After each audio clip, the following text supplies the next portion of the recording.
Did it come in or not? The light is on. I think the Oilers scored at the buzzer. The Oilers did score at the buzzer on January 10th and mounted a great comeback in the third period from 3 goals down to send the game to overtime. But Oklahoma City survived on that score by Marty Standish with just under 2 minutes to go and escaped with a 5-4 victory. It'll be more of the same tonight as the Ford Turnpike Series renews here in Oklahoma City. Tulsa and the Blazers coming up at the Ford Center.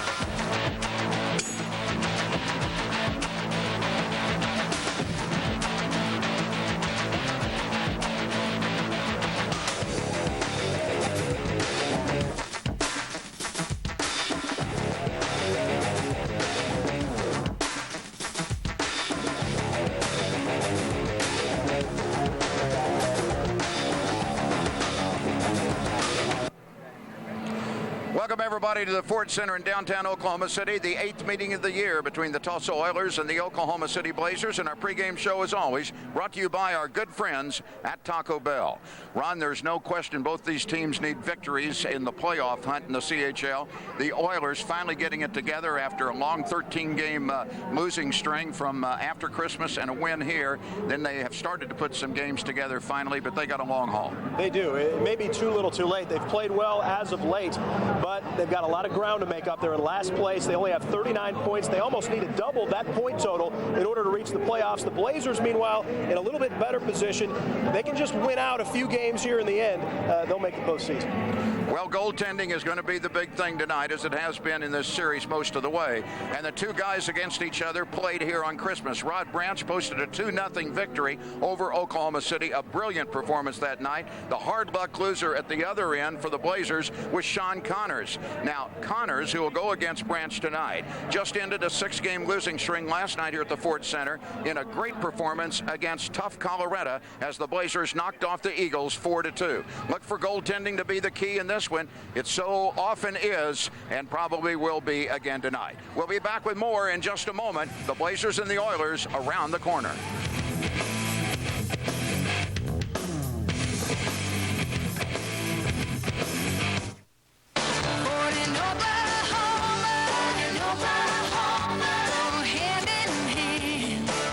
Explorer with a smoother ride, seating for 7. It's the SUV most people trust to get them there and back. And get $3,000 cash back or 0% financing for 60 months on the best-selling SUV around, Ford Explorer. At your Ford dealer, the best in Oklahoma. Oklahoma knows Ford's the best. Oklahoma knows Ford's the best. People everywhere are experiencing a breakthrough. I'm full! Fullness from a value menu. This is my dad. He's full. The Big Bell Value Menu from Taco Bell. With filling items like half-pound burritos and big double tacos. Designed to keep your stomach and your wallet full. What are you supposed to be? I'm full. All right. Yeah, I'm a pirate. Get full on value. Think outside the bun. Ron, we talked about it just momentarily, how important this game is. The Oilers have got a long, long haul to make the playoffs. The Blazers right in the thick of it with 4 other teams really for 2 spots. Northern Conference in the Northwest Division, the winner's going to be Colorado. I mean, they are going to win the division. Not mathematically yet. Same thing, Bossier Shreveport in the Northeast. But there's Wichita, New Mexico, Oklahoma City, a point apart. Memphis 57, Indy 52. After the 2 division winners, the next 2 best teams point-wise, regardless of the division, make it. So you can see the battle that the Blazers have. They're 6 behind Memphis, but they're right in the hunt for that 4th spot with Wichita and also Indianapolis. Now, it's a little bit different in the Southern Conference. Southeast, of course, Laredo's the best team in the league. I mean, they're in another planet. Have lost only 5 times in regulation. In fact, they can clinch a playoff berth tonight if Rio Grande loses and Laredo wins. Amarillo and San Angelo, obviously, in a great battle for the Southwest. All right, let's go downstairs here at the Ford Center for tonight's National Anthem. Tonight's national anthem will be played by the feature sax of Squatty and the Bodies. Here is Don Cheatwood.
up a little bit, Ron. I think like the movie Miracle also.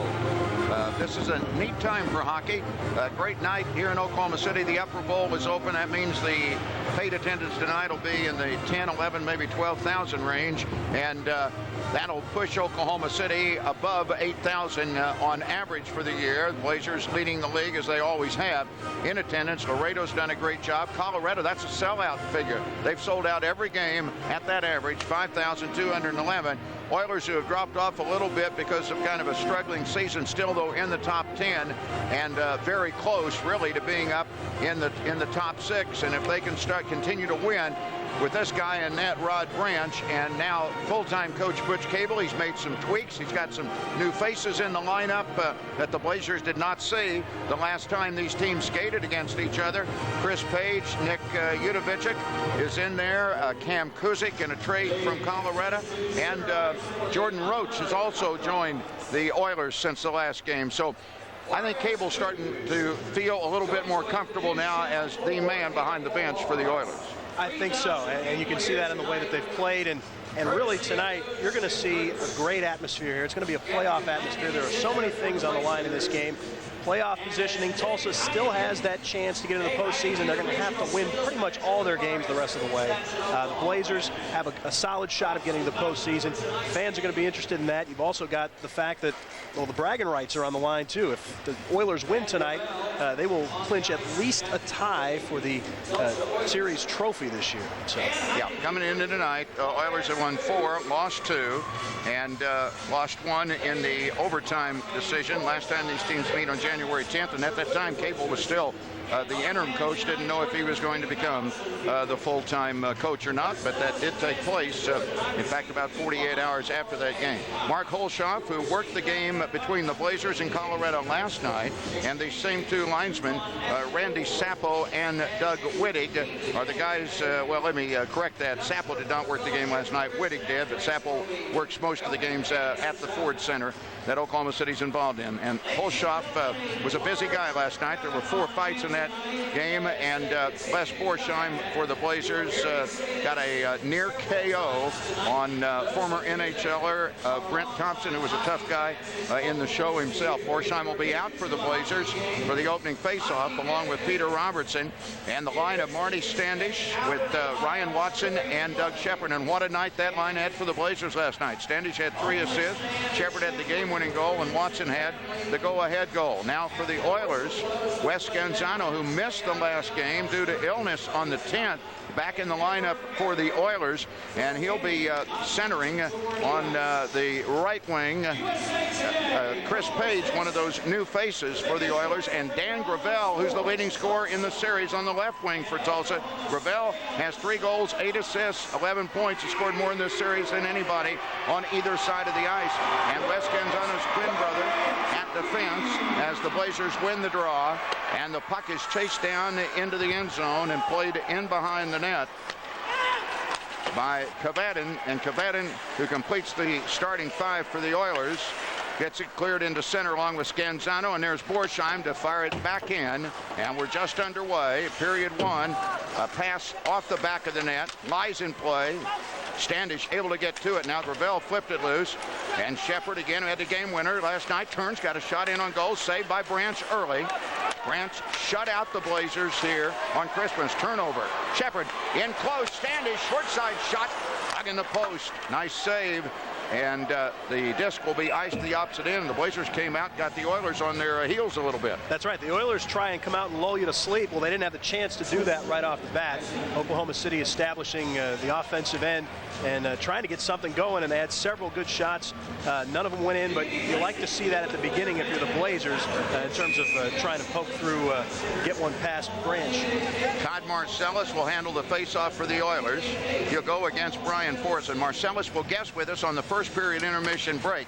The very likable and glib captain of the Oilers, so stay tuned to enjoy that interview. His pass off a draw around the board's far side, and the puck's going to be shot down deep into the Oklahoma City corner. Bounces back down, good hard check in the corner to the line of the crowd, and then a backhander right through the crease. Good wrap around that time from Jason Birmingham, And then Marcellus picking it back up. Marcellus trying to tip it in front. And Birmingham and Marcellus, the big guns offensively for the Oilers, getting a little action here on their first shift. As down on the ice goes Forsland. And a pass flutters out in front of Sean Connors, tipped in front, and Sauter picks it up. And he races to center, chased by 3 Oilers. Slides across the blue line and hands to Manning. Manning will take it deep. Out front, shot! Score! Brian Forsland, and they wash off the goal. Holshoff says no score. Forsland had his hands in the air. He at least sold the goal judge, that's for sure. But Holshoff had washed it off immediately. Here's a look at the replay. They get it past, but... Well, he didn't get it past. That's it. And here's the view from behind. And, well, no, the puck did go in. It squirted past. Blown dead. Whistle blown Too dead. quick of a whistle for Mark Holshoff. I can only say shame on him. But if you're an Oiler, you're not saying shame on him. If you're a Blazer, you are. Yeah. I thought it was a little quick to whistle. But, hey, I thought Holshoff did a good job last night here in a tough game to call. So no goal. He whistled the play dead. And actually, when you look at that replay again, you can see why he would have thought that, because he lost sight of the puck. And that is the criteria. The disc is deflected to the opposite end, off a draw, into the end zone, and then sent back around the far side. Hard check on the far board. Puck comes free. That was Danny Williams. He's playing his first game against the Oilers as a Blazer. He played against him when he was in an Odessa uniform before the trade to Oklahoma City this past week. In front of the Oiler bench, the puck trickles back in, and it's hustled back out to the blue line and tipped in by Larilla. Larilla getting it to Williams, coming in close, is wrapped up. I'm going to get a penalty, and I think I'm going to reinvest my thinking, if you will, on Holshoff. After seeing the replay, I think he was right, because the puck was underneath and out of his sight, and that's the criteria. And while it did trickle in, it trickled in late enough that Mark Holshoff was right in making that call. And that's what happens. You know, if you can't see the puck, then it's considered covered, and that was the situation on that one. And here's another look at it, so no shame on you, but now a good call. See, here's the... well, I thought we were going to see it, but... Anyway, that's over, and there's a power play, and the Blazers go on the power play, and a shot gets loose from Branch off of the draw on a point shot from Sauter. And back out the other way, Marcellus will throw it to Birmingham. He's across the line. He drives a shot, and it'll be gloved by Connors. Doug Piernak, excuse me, not Piernak, I'm sorry. Piernak is wearing number 29. He was just activated again with injury problems to Darpino and Sedlacek for the Oilers. Piernak, who got the goal at the buzzer to send the game on January 10th into overtime. He was wearing 32 on that night, but Nick Udovicic is wearing that number now. And Udovicic, spelled U-D-O-V-I-C-I-C, is the guy in the box 2 minutes for tripping. Face-off, left wing circle in the Blazer zone. Marcellus gets it out front. A shot caught a stick and deflects up out of play. Got to like the aggressiveness of Tulsa. Yeah. A couple shorthanded opportunities, good shots on goal. Blazers trying to get this thing on the other end. Blazers last night got something they had not had since the opening days of the season, and that was a shorthanded goal. And it turned out to be the insurance goal in a 4-2 win here against Colorado. Blazer power play, but the Oilers in the offensive zone. Puck skipped off of Jordan Flodell's stick. He sends it in, and now back out with it comes Sauter. Sauter, who got that insurance goal, sends it in, the short-handed goal. Off of Branch's pad, lays down in the end zone. Tipped by Reagan Harper. Play along the boards, a save, and Standish getting it from Williams or from Breakthrough, sends it back around. Now Standish looking for a black jersey in front. Nobody there. It goes to Shepard. Shepard sets it to the point and then gets it back. Cranks up, drives the shot, picked out of the air. Branch taking no chances. Probably was going to be happy to see the face-off rather than it cycle out of the corner and head back out to the point. That was going to go wide, but sticks the glove up, makes the nice save. The Blazers with a couple shots on goal in this power play opportunity, but they're obviously wanting to get a little bit more. Tulsa was down on the other end for at least 30 seconds in the power play. Blazers 6th in the league on power plays coming in tonight. Oilers 7th at 84.7 in killing penalties. And the puck to the point to Sauter, and they had it knocked loose, and Gravel gets a chance to reach it, and then has his pocket picked and forces him back in. He's got an avenue. Forsling coming down, pulled down from behind, gets back up, works up the left wing board, and then has to get help as the puck held on the point by Sauter. 39 seconds on the power play, and the puck loose will be cleared to the opposite end as it got loose from Forsling. 30 seconds now remaining on the penalty against Udovicic. Back across comes Manning into the offensive zone. Throws it in front, and Lazy just guided that pass up and over the crossbar. Manning getting it back for a moment. Up the near side board to Sauter. Now the captain of the Blazers stepping into the circle, wants to go back up to the point. Sauter drives a shot in on goal. Save Branch. Out front, second shot, score! Ryan Forsling. Well, he didn't get it the first time. He got it the second time.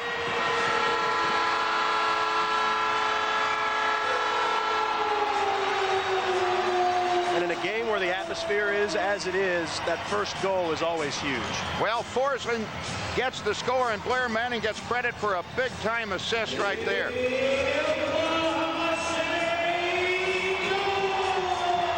That's what you want to do. First 5 minutes of the game, the Blazers come out, they establish the offense early.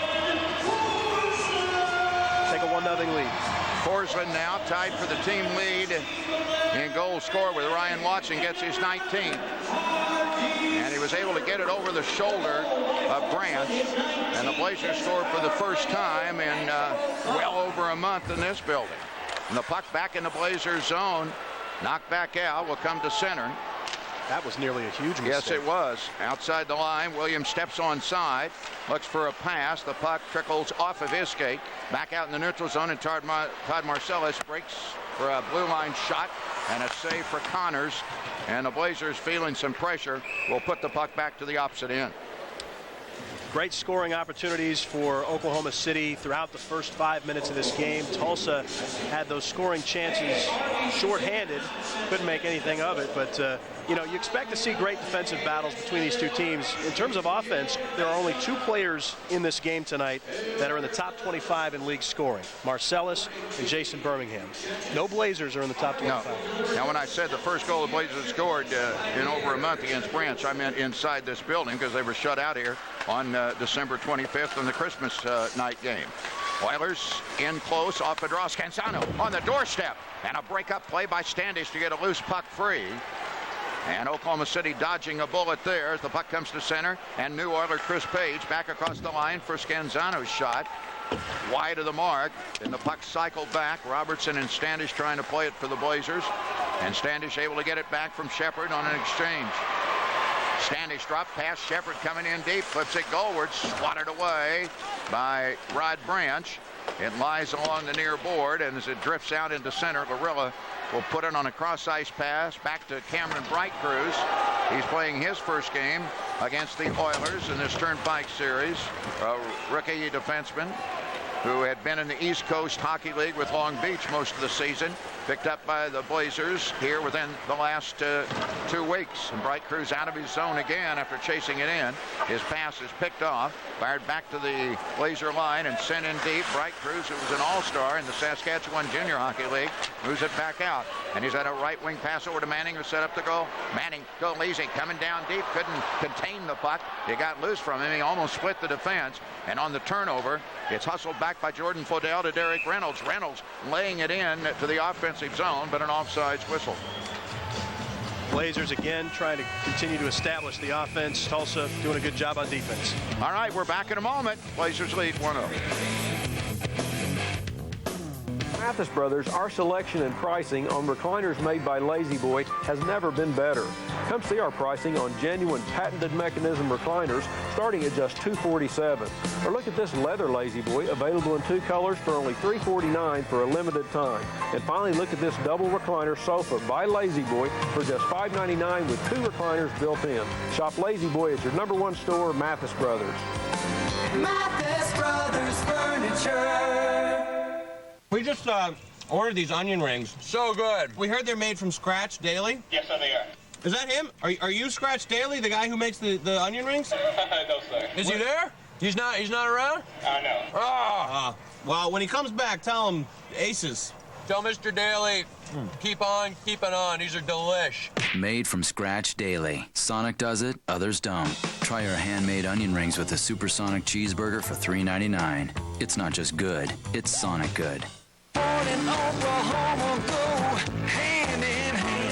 Look at the Ford Expedition. Better yet, experience it. It was the first to offer independent rear suspension. It was the first to offer a safety canopy system. And it's the only full-size SUV to offer a powerful third-row seat. Then you'll know what separates Expedition from all the rest. Now get a $500 Ford credit bonus for $3,500 cash back on Expedition at your Oklahoma Ford dealer. Ford is the best in Oklahoma.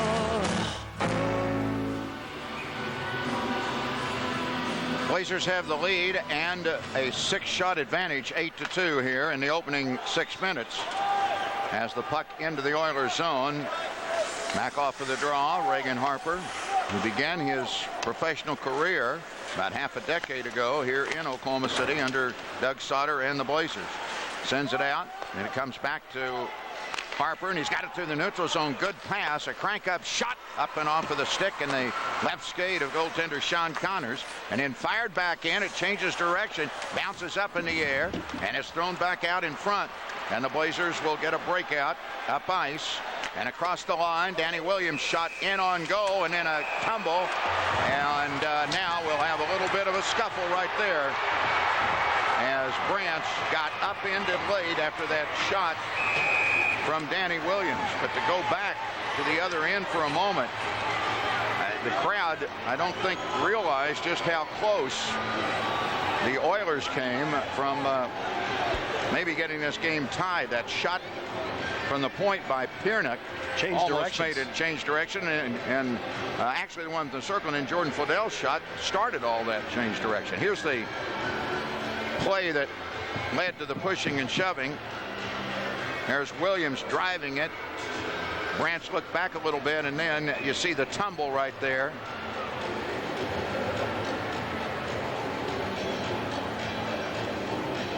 There's Haroff being knocked in to Branch, and then everybody took out after everyone else, and we will get a little occupancy. Anytime the goalie gets touched by anyone, you know something's going to happen. Well, of course, and that's part of the game. Your goaltender gets swatted, you're going to start swatting somebody back. Make sure it doesn't happen again.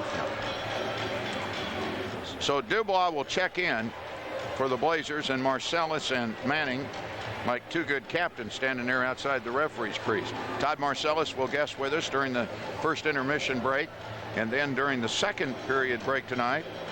The game-winning goal scorer last night for the Blazers, Doug Shepard, back and feeling good after a broken finger earlier that he's gotten used to playing with a little bit of a splint. He will be with us on the second period intermission break. I have to say, you've got to like a head coach that isn't afraid to wear the leather jacket on the bench. Kind of his trademark, kind of like the Barry Melrose mullet. Well, you know, if you look around the league, I don't think there's anybody except Butch Cable who's wearing a leather coat on the bench. So he has. It's warm. It's stylish. Yeah, and he's got his own look now, and he's probably a happy guy now that he's got that contract as the full-time coach. Blazers are going to be short-handed. Brad Haroff gets an extra 2. Roughing for Dubois. Actually going to be interference, goaltender interference on Haroff. And an elbowing penalty against Rod Branch. So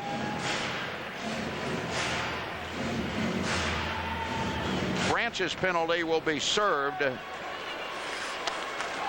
by Udavosik.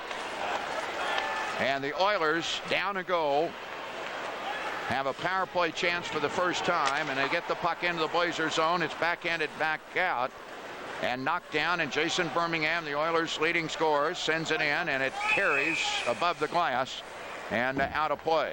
Coming into tonight, the Oilers with Birmingham's 23 goals, 23 assists for 46 points. And behind him, Todd Marcellus, 21 goals, 27 assists. Last meeting, if you saw that one from Tulsa, 29 shots in the first period, an all-time franchise record in the Oklahoma City record books for shots by an opponent. It's been quite different here early in this one. 4 shots for the Oilers, and they get the puck in, and Sauter unable to wrap it out. Marcellus working the right point on the power play. Down and back from Birmingham in the high slot. Now Marcellus looking for a screen. Birmingham shots directed in. Nice deflection. Great score that time by Dan Gravel. He loves Oklahoma City. He does. He has played so well against the Blazers this season. And again, another situation where the puck's deflected. Goalies say that's the toughest shot to face because you don't know where it's coming from. Yeah, nice deflection right there by Gravel. Connors with no chance, and I think they will give the deflection. Yeah, Gravel getting a piece of the stick on it, and for Gravel, who leads both teams in scoring in this series, it is his 5th goal against Oklahoma City. He was 4-7. I think he said 3-8 a minute ago. 4-7 coming in. 5 goals, 7 assists. He's going to hate to leave tonight. Right wing side, Shepard gets a shot as the Blazers got the puck in quickly off the ensuing faceoff. Now it's dumped into center, and the Oilers from Gravel who just scored, and Scanzano's soft shot in on goal, deflected away by Sean Connors, picked up and thrown up the right wing to Shepard at center. He tries to drag it around and can't get around Udovosic, and in front of the goal. It'll be fired back around to the near side, bounces back out. Picked up by Scanzano. He heads to center and gives it to Page. Page leaving it. Pass in front to Scanzano. That one knocked away. And then out front, a shot wide by Jordan Flodell gets out of play. That was Cavett a moment ago, not Udovisic, that made the nice play at the other end. Shots on goal a little bit closer than it was earlier. 10-7 in favor of the Blazers with 11:46 to go here in the first period. Things heating up a little bit offensively. And the Blazers had an 8-2 shooting edge there on our first commercial break. Oilers have had 5 of the last 7 shots quickly here in the period. Sauter behind the Blazer goal. Puts it over far side to Elise. He's pinned in the corner in slow motion trying to get away, and the puck drifts back around. Marcellus throws it through the crease. A shot and a shoulder save and a drop down for Connors, and he's back up. Good shot from the left wing side. Now Flodell puts it in on goal. Bounces out into the circle. Comes back to Flodell. He shoots it down to the goal line. Birmingham pushed off with the puck by Manning and Forsland, finally getting it out through the neutral zone. Elise chasing. It'll die at the goal line. No icing. It had already been waved off. And Manning's pass will come out high to Sauter. Tries to put it down deep, and it's intercepted. Sauter gets back defensively with Tyler Fleck, and across the line, Marcellus in deep. Fires a shot, save. Bounds loose from Sean Connors. And the Oilers almost took the lead. And here's Manning back out to center with Forsland. They're grouped by 4 Oilers after a line change for Tulsa, and the Blazers now completing one with the puck in the Oilers zone. And Derek Reynolds coming to center is going to send it deep. Cameron Bright-Cruz will read it and feed it back around to the near corner. And then the puck is knocked loose, and that'll give Lorella a chance to go up the left wing. But he's too far for Watson. The puck's all the way down and wide of the goal.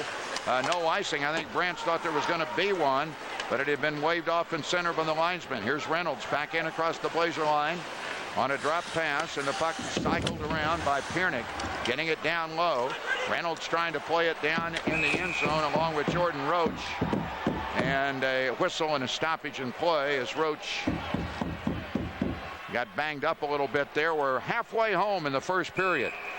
Now the Blazers do not play again until next Friday. Their next game will be against the Oilers, and we'll be right here with you on Cox Cable statewide, so we hope you'll join us. But prior to that game, the Oilers... They got a tough road. They got to go down and play an afternoon game tomorrow in Austin. Tomorrow in Austin, and then on Tuesday night, they've got those tough Colorado Eagles, the Northwest Division and Northern Conference leaders. Robertson for the Blazers to Haroff off a draw. Brad Haroff trying to throw it at the hash mark, and the puck bounded loose. Gravel gets a little tap out. And the Oilers have come back on Gravel's goal to tie it. Get it dumped in by Scanzano. It's down into the end zone. And then on the far board, Robertson and Borsheim. And Borsheim has it plucked free from him, but Standish gets an interception. Good pass and a nice pass up ice to Shepard from Heroff. And chasing behind, here comes Standish coming in, lays it in front, a shot, saved, rebound wide. Robertson crashing the net. Had two chances, a great save by Branch on the first one, and he got a break on the second shot wide. Now Hera putting it up to the blue line. Borsheim holding. His shot deflected, trickles into the circle, and Scanzano is able to get it out of there. And he gets the puck to center. It's dumped into Oklahoma City ice. Oh, what a great chance for Robertson, and what a brilliant save that time, because, I mean, it was mano-mano, and Branch was able to turn him away. Seen some great saves in the last 3 minutes from both goalies. Manning with the puck, turned it over. Pass in front, backhander down low, save. A break there. Manning's pass picked off, and Marcellus didn't get it upstairs, or this game might be 2-1 Oilers. Back in a moment. It's 1-1 at the Ford Center.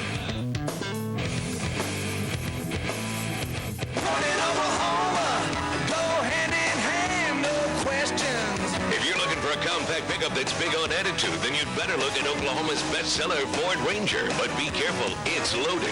V6, air, CD player, and a whole lot more. Plus now get $2,500 cash back or 0% financing for 60 months. Ford Ranger, the compact pickup with all you need at your Ford dealer. The best in Oklahoma. Oklahoma knows Ford's the best. Oklahoma knows Ford's the best. Hi, I'm Ryan Campbell of the Oklahoma City Blazers. Checking is very important to the game of hockey, but it's just as important in everyday life. Legacy Bank offers many options to assist you with your financial needs. I'm sponsored tonight by Legacy Bank. Every time I score a goal or an assist, one lucky fan will get an autographed poster courtesy of Legacy Bank. Come try checking with Legacy Bank. We don't miss. Legacy Bank, member FDIC. Get the Shell MasterCard from City Cards. Apply by December 31st and you could earn 10% double rebates on Shell gasoline for 60 days. That's 14 cents a gallon at $1.40 per gallon. Then you can use that money to buy more gas. You're still here. Just remember, the card gives you a 10% rebate on Shell gasoline for 60 days when you apply by December 31st. Okay, go have a snack. 8:47 to go. Face off in the Blazer zone. There is a change on the Oiler goal. Doug Piernak just activated again with injury problems for the Oilers, and he got the deflection. And off the draw, the shot and a save for Connors. So Piernak has 2 goals for the year, both against Oklahoma City. The other one coming at the buzzer in our last telecast on January 10th. Piernak, of course, who played in the past with Tulsa, but also had a half a season stint with Oklahoma City a few seasons back. Another draw up to Scanzano. His shot is off target, down into the end zone, and played back out. Well, an attempted pass back out, and now tied up along the near board. The puck dropped off. Cam Kuzik handling it. Pass on the doorstep. In behind the goal, Marcellus trying to get it to Kuzik, who had been with Colorado until mid-January when he was traded to the Oilers. He goes down in a tumble with Forsen as the puck sailed back down into the Oilers zone. And then picked off by Tyler Fleck. He sends it deep. Bounces to the left of Branch. He didn't want to take any chances. Branch gets out of the net and gets it covered up. If you have tuned in since this game got started, Brian Forsen at 4:05, a power play goal for the Blazers in the slot down low over the left shoulder of Rod Branch, about a 15-footer off a pass from Blair Manning. Sauter with the second assist, and then the Oilers answering with their own power play goal. And it was originally Gravel, now changed to Piernak, who got the deflection, and that on assist from Marcellus and Birmingham. And it was Birmingham's shot from the top of the right wing circle that was deflected in. Reagan Harper controlling the faceoff from Derek Reynolds for the Oilers. And then Reynolds getting it back, or trying to get it, and the pass drifts through center. Marilla chases in, can't clear. Puck held at the blue line by Piernak. He gets it back, dumps it wide of the goal. Cameron Bright crews for the Blazers. And a two-pass combo gets it up ice to the rushing Manning and Chisme Williams, and Williams down ice, and that pass deflected off of Dubois wide, and there's a penalty coming up against the Oilers, a delay call. And now as the Oilers touch the puck with an airline on the board, 7:27 to play here in the first period, Oklahoma City will get a second power play opportunity. At the end of the play, Haroff a little slow to get up. Well, I don't know. Are they going to get a second or not? You know what I think is going to happen? I think there may be a dive against Dubois. Unsportsmanlike conduct. Dubois is going to go in, so there will not. I don't think there will be a power play.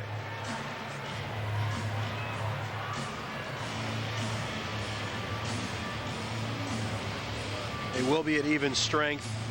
Udovicic is also in for the Oilers. The time is 12:33 on the two penalties. Tulsa Oilers, number 32, Nick Udovicic, 2 minutes, holding the stick. Holding the stick was the call against Udovicic. And I think Dubois got an unsportsmanlike conduct for a dive. We'll see if that's the call on him. Connors clearing the puck. Tried to clear it off, and then a shot just off of his pad, and Robertson there to knock it away. And Connors looking a little out of sync right there for a moment off that right wing shot. Now the Blazers to move it up with Robertson. Robertson, who had the second goal for Oklahoma City in a win last night, misses Standish. And on the interception, the puck fired back in by Kvetin outside the blue line. Sean Connors looking a little bit tentative right now. Elects to hold on. There'll be another faceoff coming. A lot of open ice out there. It's a 4-on-4 situation. The Blazers should take advantage of situations like this with the speed that they have. We'll see what happens in the next couple minutes. Here's the shot on goal. Connors with the save. Of course, he snapped that losing streak last night with the victory. And, of course, he's trying to build on that again tonight with another win. Minute 25 left on Dubois and Udovicic's penalties. Dubois, actually, it was not unsportsmanlike. He actually got a 2-minute roughing penalty. Blazers play it with 4-on-4 on the ice. Out on a pass by Sauter into center. It bounces back. Scanzano, John Scanzano trying to steal it. Fleck retreats into his own zone. Now throws it out in a return pass. Shepard to Standish. Standish gaining the line for the Blazers, but a pass to no one except the Oilers' Kvetin. And he had an easy play over to Scanzano. And back out comes Marcellus, having a little trouble finding the puck at his skates.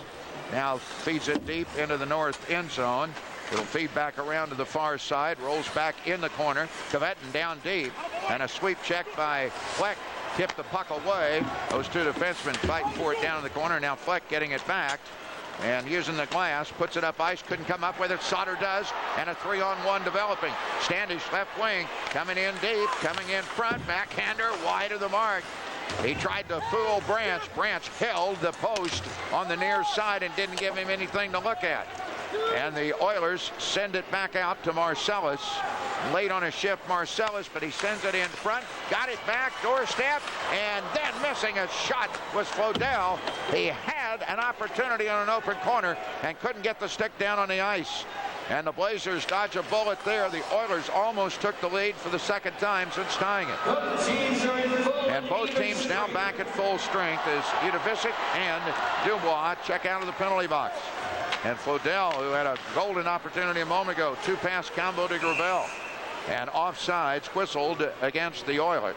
Each team's had a couple situations like that where they've had what appeared to be an empty net and didn't take advantage of it. We'll see if that comes back to haunt either of these teams tonight. 6 minutes into this opening period, the Blazers had 8 shots on goal. The Oilers had only 2.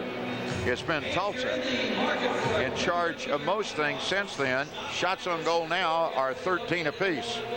There's that chance by Flodell, and he couldn't get his stick down. Part of the reason Tyler Fleck got a little bit of a crook up on it and was able to lift it up. Both teams at full strength now, and Dubois out there after serving 2 on a turnover has a chance to shoot the puck across the Oiler line, and then it eludes him coming back out. And Oklahoma City setting up in the neutral zone with Cameron Bright. Cruises pass down the boards to Danny Williams. Williams, big guy, 6'3", 225, the new acquisition. Dropping it to Haroff. Back in the end zone. Haroff trying to get it back, and a nice broadcast pass that time by Branch, because Haroff's going to get a good shot if he didn't tip that away. Now, Barilla holding it. Is able to put it to the left wing side, and the Oilers clear the zone. Bright Cruz shoots it right back in. And we're under 4.5 minutes from the end of the first period. This crowd's been pretty quiet for its size tonight. And hasn't been a real dominant atmosphere for the Blazers with this kind of a crowd so far. Robertson, right wing side with a pass knocked down. The puck came back to him, turned over, racing in deep, a shot and a save as Connors picks it up, and then a rebound turned away. Connors' first one from Udovicic, and now the Blazers getting it back up ice into the offensive zone. The puck was turned back over. The crowd in the background yelling because of a little tumble back of the Blazers goal. Here's Watson back on a 3-on-3 for the Blazers. He's tied up. Can't do anything behind the play. Standish to drop it to Shepard. Shepard coming in the high slot, got loose for a moment, goes deep, doesn't get a shot, comes back after Standish. Standish is pulled down, and there's going to be a penalty called by Mark Holshoff. Going to be an interference call with 3:25 to play here in the opening period. And a penalty coming up. Each team has scored on the power play. Blazers early on Forsland's goal. Piernak, 3.5 minutes after that at 7:26. And some extracurriculars, as you see right there. Connors with a little bit of a bear hug. That was the action behind the play when you heard the crowd reacting in the background. Covington is in 2 minutes on an interference call near the net. The Blazers have an offensive zone drawn. Dubois working the right point. Over to Forsland. Now Reagan Harper chasing down Blair Manning. Jordan Fodell almost looked like he almost broke the stick. He couldn't get it out. Elise keeps it in play. Then Elise loses control. Manning drops to Forsland. Forsland near circle, down low to Manning. Give and go to Forsland. And the shot blocked that same play. Got the Blazers a goal early. Now there's another penalty coming up. And this one is going to be another interference call from Mark Holshoff. But this time, the Oilers are going to be the benefactor. There's Forsland crashing the net, couldn't get it in, and then Forsland knocks over goaltender Rod Branch, and he did not get by with it. So both teams will now be a skater shy. And in about 1:29 the Oilers will have a brief 31-second power play chance themselves. Generally not going to get away with that one right in front of the official. Oilers actually have more shots right now than the Blazers, 15-13. After getting off to a bit of a slow start, they have turned things around and have had the better chances to break this 1-1 tie since it occurred at 7:26. Each team a skater shy, and Borsheim puts it across center to Shepard. He couldn't make a move around Gravel. Page, the recipient of that pass. And now Scanzano to play it in the Oilers zone. Sean Scanzano to Gravel. Gravel held up. Now throws the shot in, and Connors taking no chances. Will get it smothered with 2:28 remaining to go in the period. On the season, the Blazers on their side of the ledger, 3-3-1 in the race for the Ford Turnpike Trophy, symbolic of supremacy in the Turnpike Series. And the Oilers on their side, 4-2-1. Right now, you'd have to say, obviously, the favorite would be Tulsa. They've got them 4 victories. They can clinch a tie tonight for the series crown. Left wing side for the Oilers in the offensive zone. The Blazers, though, up with the control of the faceoff. Shepard coughs it up at the bench. And Scanzano back inside his own line. A little kickoff to Gravel. And Gravel, after circling deep, shadowed by Shepard, and Shepard stole it away. Blazers have become a little more aggressive in the last 10 games in forechecking, or in the last 10 days over the last 4 games. They've changed their game plan a little bit. They've been sending guys in a little deeper than they had earlier in the year. Far board, Shepard trying to get it out. Borshine in a little tangle, and now the puck far side, and finally out. You saw the stick flushed out of the corner to goaltender Sean Connors as Standish brought the puck back up ice. The Blazers were fortunate that the Oilers were not able to get the puck in play with that stick out of Connors' hands a moment ago. There's no more uneasy feeling for a goaltender than not having that stick. Connors with a stretching save from the left wing circle, and that shot was sent in by Birmingham. Birmingham 23 and 23. He has been consistent. 23 goals, 23 assists for 46 points. And actually, Todd Marcel is now the top scorer for the Oilers with 48 points, 21 and 27. And just a reminder, Oiler fans, you get a chance to hear the comments of Todd Marcellus about the coaching change and the stability now starting to fall back in place for the Oilers, and they put some wins together. And Todd has some interesting comments about the club, so stay tuned. We'll visit with him on the first period intermission break. Tulsa is at full strength. Tulsa's at full strength now. As Kvetten came out of the penalty box, Blazers will be shorthanded for a half a minute. They're able to send the puck to the south end zone off a clearing pass by Dubois. It's Dubois, Harith, Fleck, and Sauter for the Blazers, and Sauter picking off the pass by Flodell with a minute to go in the period. Sauter sends the shot back in, and this will allow Brian Forsland to come out on that carryover penalty. Both teams are at full strength. And Sauter slips free off of the board from Harper. His shot gets caught in the pad of goaltender Rod Branch, and a clock has spun down under a minute. Back in a moment, tied at 1. Experience the excitement of AMC Theaters and discover movie-going at its best. Plush stadium seats with armrests that lift up so you can cozy up with digital surround sound and wall-to-wall screens. Absolutely mesmerizing. Cinema. The state-of-the-art movie-going experience that'll leave you breathless. AMC Theaters. Experience the difference.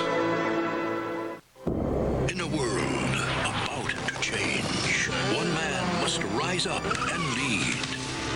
AOL 9.0 optimized, exploding onto a screen near you. Reviewers rave. It's the internet simplified, streamlined, and sanitized for your protection. The filters drastically cut spam. The critics agree. AOL returns to the top with new version 9.0. Life needs rave reviews. Final moments of play here. Back live at the Ford Center in the opening period. Tyler Fleck was able to hold the puck in. And as it pops up in the air, Blazers Manning got a nice pass out. Forsland forced back into the end zone, tied up. Williams trying to get to it. Now Manning up with Williams in front of the doorstep, and he just misses. Just punched it wide. It just missed and sailed past the glove of Branch. The Oilers send it back. You look at that play, Ron, and you see why Rod Branch has been so effective in this league wherever he's been, with Tulsa, with Topeka, with the Blazers, and then again with Tulsa, because he had doorstep occupancy right there from Williams, and he was able to stay where he needed to be until Williams made the move, and he forced him to try to tuck it in the corner and shot it wide. No panic in that guy. And to his left, he'll watch this face-off late in the period. Dubois beats Gravel on the draw. Sauter sends it goalward, and it's batted to the near board. And as it's played in the end zone, it'll go to the opposite corner, and Birmingham for the Oilers trying to get it out. With 6 seconds to go, Blazers trying to get a late shot, but Tulsa will clear, and that's going to do it. The first period has come to a close. The Blazers who got the early lead on the power play goal by Forsland. See the Oilers come right back. And Doug Piernak, who just shows up when it's time to score goals for the Oilers on the Tulsa roster, got a deflection of a Birmingham shot to tie it. All of that scoring in the first half of the period. We'll get a chance to chat here in just a moment with Doug Sauter and get his thoughts from the Oklahoma City standpoint of how the Blazers played in the first period. Doug, Blazers got 8 of the first 10 shots, kind of had the Oilers back on their heels and had that power play goal. And once Tulsa scored, they kind of switched the momentum. What's your thoughts on the period? Well, we didn't play very smart. We go in and we took a couple of penalties that I didn't think we should have taken, and it give them the opportunity to get on the power play and score. But I thought we played all right in the first period. There was a couple of breakdowns on our part. We've got to take the puck and go north and south, not east and west. And when we mean north and south, we mean north towards their goal, and when we back check, we got to come south. And just a couple of times, the one glaring time, Blair Manning took the puck back in our own zone. Instead of going north, he went the wrong way, and he ended up losing the puck, and Tulsa had a couple of good chances. We can't afford that. We've got to turn the puck up ice as quick as possible. We have to improve our transition game. We're getting some chances. There's been a lot of hooking and grabbing and holding there, and it seems that we've been taking the wrong end of it, but we'll just have to keep working, and if we keep working, I think we'll be fine. Thank you, Doug. Go in there and give the guys that compass, okay? All right, thank you. All right, we'll take a timeout. When we return on our intermission break, we've got a nice visit coming up with Todd Marcellus. It's the Blazers and the Oilers deadlocked at 1 at the end of 20 minutes of play.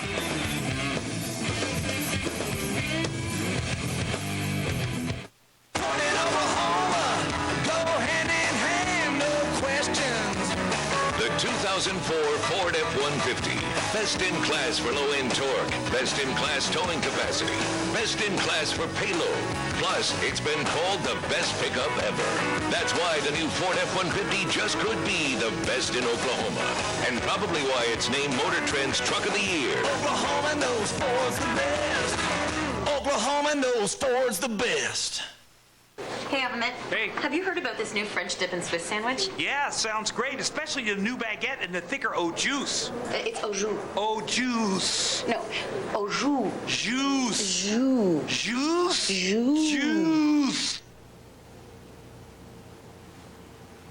Introducing Arby's new French Dip and Swiss. Oven roasted beef and Big Eye Swiss on a soft baguette. Dip it in new, thicker, richer au jus. Try Arby's new French Dip and Swiss. What are you eating today?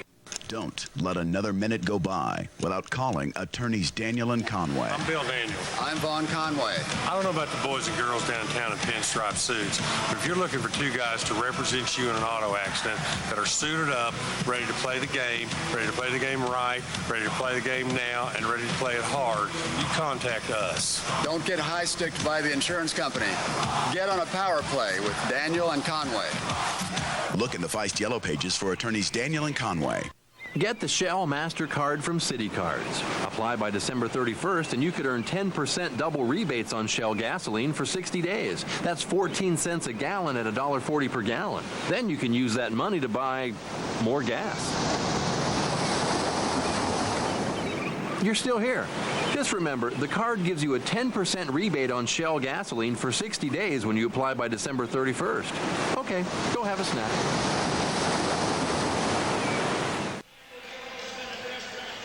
Blazers and the Oilers deadlocked at the end of 1. John Brooks along with Ron Terrell. We'll get Ron's comments in a moment. Oklahoma City jumped out quickly. They had, as we said, they had 8 of the first 10 shots on goal in the opening 6 minutes of play, and one of those was already in the net as Brian Forsland scored at 4:05 on a power play goal, and then that was equaled by the deflection by Doug Piernack at 7:26. We'll look at those a little bit later on in our intermission break. The Ford Turnpike Hockey Series will continue next Friday night when the Blazers travel to Tulsa to take on the Oilers. The puck will drop at 7:35 right here on Cox Communications, your home for local sports coverage. All right, we'll get Ron's comments when we come back. Coming up will be a visit with Oiler captain Todd Marcellus when we return at the Ford Center.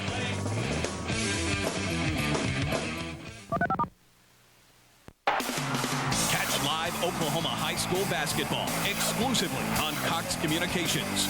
Every week, you'll see top players from Tulsa and Oklahoma City metro area schools battle it out in their quest for the ultimate Gold Ball Championship trophy. Don't miss the Ford Game of the Week for exciting girls and boys basketball action, Tuesdays and Fridays at 6:30. If it's live high school sports, it must be on Cox Communications, your home for championship play.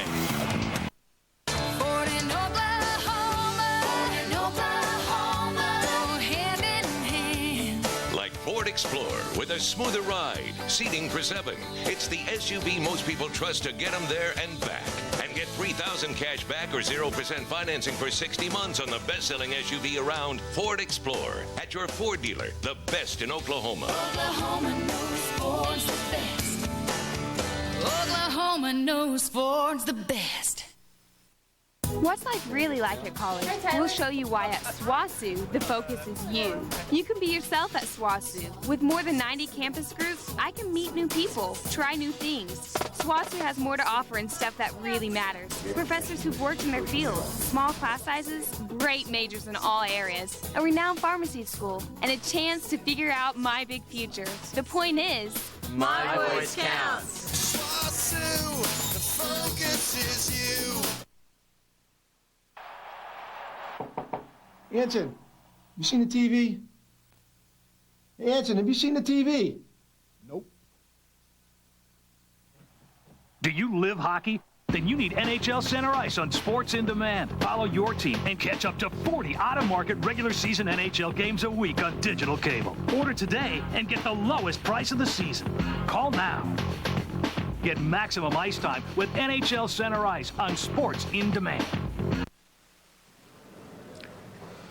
Welcome back, everybody, at the Ford Center in downtown Oklahoma City. Our first period intermission break. We'll get a recap of all of the scoring and all of the action from the opening 20 minutes here in just a moment. But as promised, we get a chance to visit with the captain of the Oilers, who we haven't visited with on this series since early in the season, Todd Marcellus. And first question for Todd is a very, very easy one for me, because I like the guy, first of all, and I'm glad that he has survived the nightmare, because the nightmare occurred right after ecstasy was here for the Oilers at the Ford Center on Christmas night, a great 2-0 victory, and then 13 consecutive losses. But boy, you guys suddenly, once they named Cable no longer interim and he had a couple of games under his belt as full-time coach, maybe stability came in, Todd, because you guys have really been playing well, including a big win last night. Yeah, we've picked it up a little bit, but I think still during that 13-game losing streak, you know, we lost 3 games by 1-0.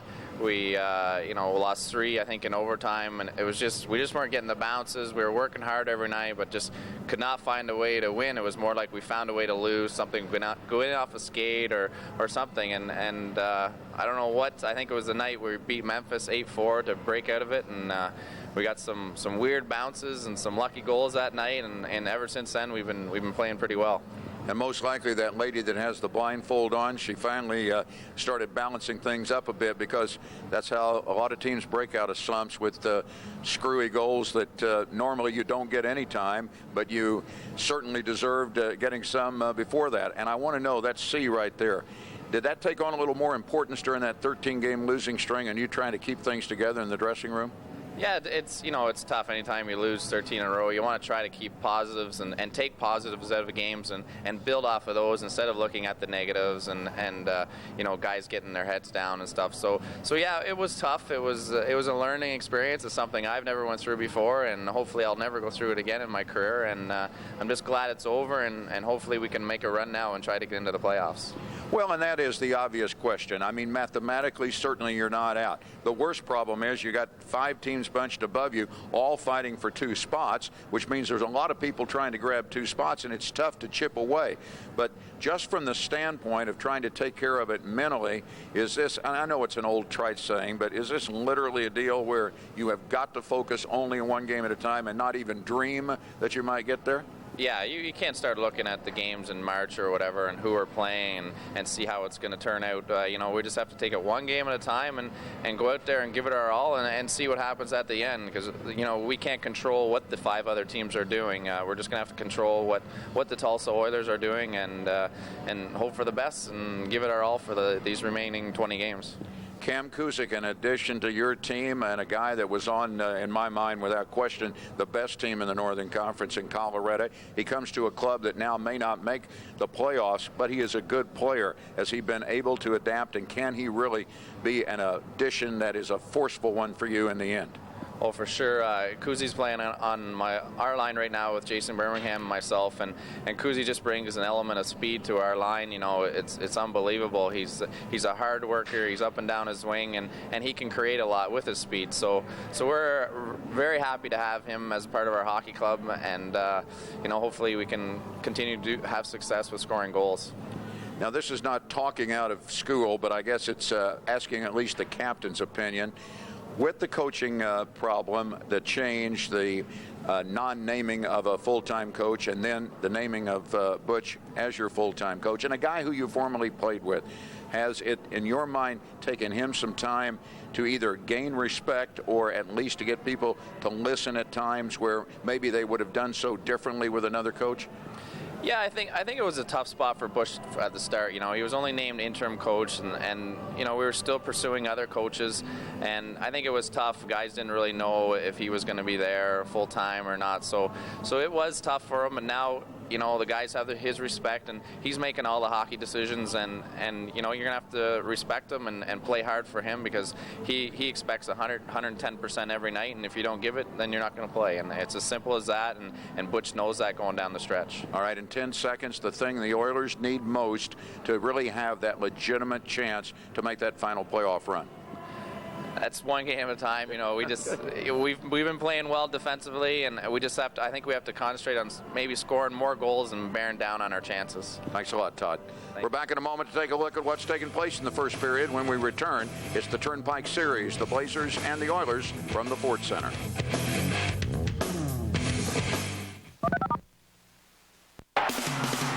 Live Oklahoma high school basketball exclusively on Cox Communications. Every week, you'll see top players from Tulsa and Oklahoma City metro area schools battle it out in their quest for the ultimate Gold Ball Championship trophy. Don't miss the Ford Game of the Week for exciting girls and boys basketball action, Tuesdays and Fridays at 6:30. If it's live high school sports, it must be on Cox Communications, your home for championship play. Anson, you seen the TV? Hey, Anson, have you seen the TV? Nope. Do you live hockey? Then you need NHL Center Ice on Sports in Demand. Follow your team and catch up to 40 out-of-market regular season NHL games a week on digital cable. Order today and get the lowest price of the season. Call now. Get maximum ice time with NHL Center Ice on Sports in Demand. If your life has been devastated by mesothelioma, the rare form of cancer caused by exposure to asbestos, you have legal rights that could result in a cash settlement worth hundreds of thousands or even millions of dollars. And it won't cost you a cent unless you win. Our affiliated law offices have won millions of dollars for victims of mesothelioma and their families.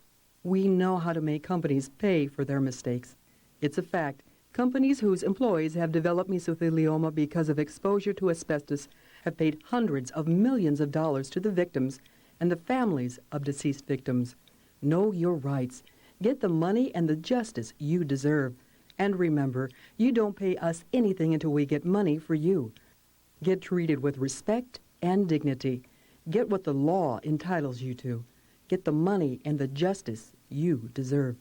Call 800-999-4639. That's 800-999-4639. A few moments from the start of the second period, let's take a look at what took place in the opening period. The Blazers getting on the board first for a 1-0 lead on a power play goal. Here's a scramble in front, and then Manning in front to Forsland, and Forsland able to put it over the shoulder of Rod Branch for the goal. And then we get a little fisticuffs going here as Harif collided with the goaltender, he's out, and the Oilers get a power play chance. Connor's able to make a save, but here's the goal right here, Ron, and they gave it not to Gravel right there on the corner, but to 29, Doug Piernack, who apparently got a stick on it out in front. We weren't sure, but that's the way it is right now. Well, you see the shots. The Oilers ended up with 2 more. Each team with a power play. Penalties, face-offs the same.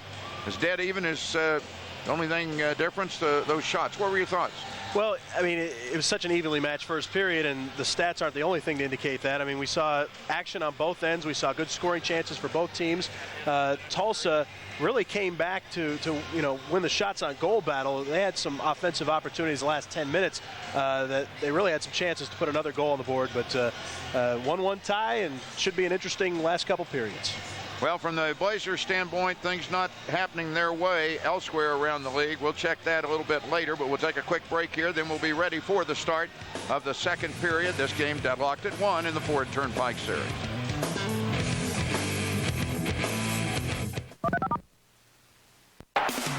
Catch live Oklahoma high school basketball exclusively on Cox Communications.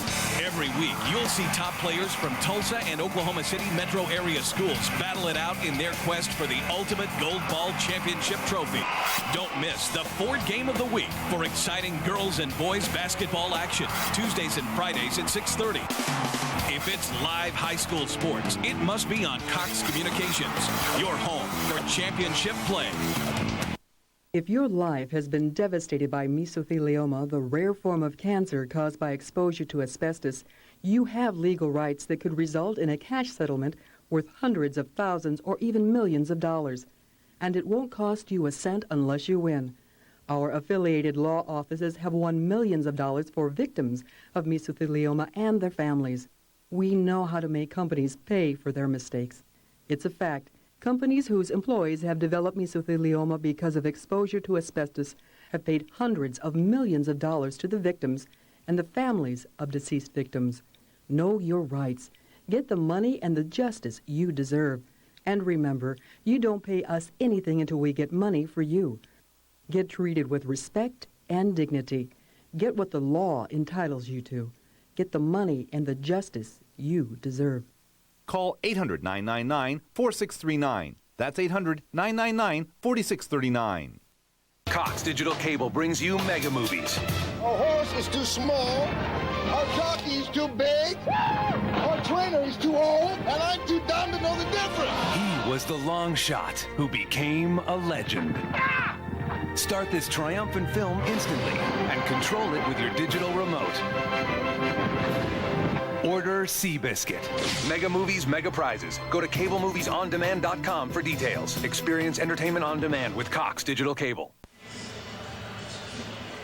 New Oiler coach Butch Cable in the walkway behind the Oiler bench joins us now for his thoughts on the first period.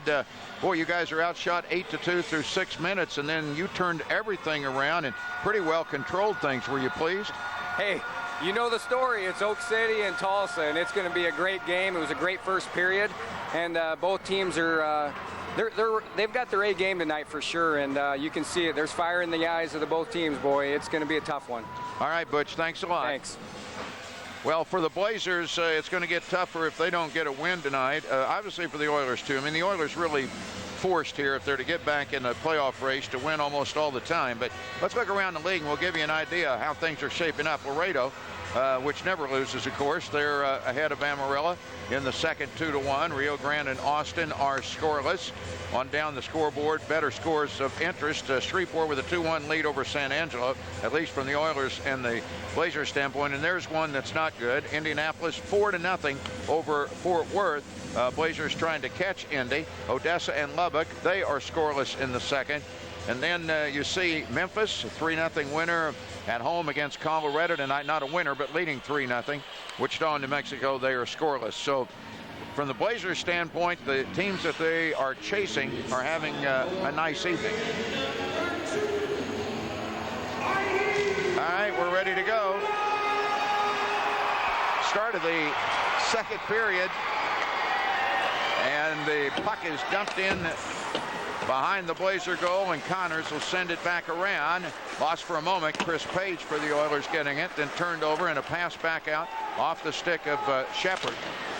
And the puck drilled back through the neutral zone will be chased in by Robertson. Chris Page out for the Oilers, along with Udovicic, both having been acquired in a trade for Aaron Miller here within the last month, with Miller going to Corpus Christi.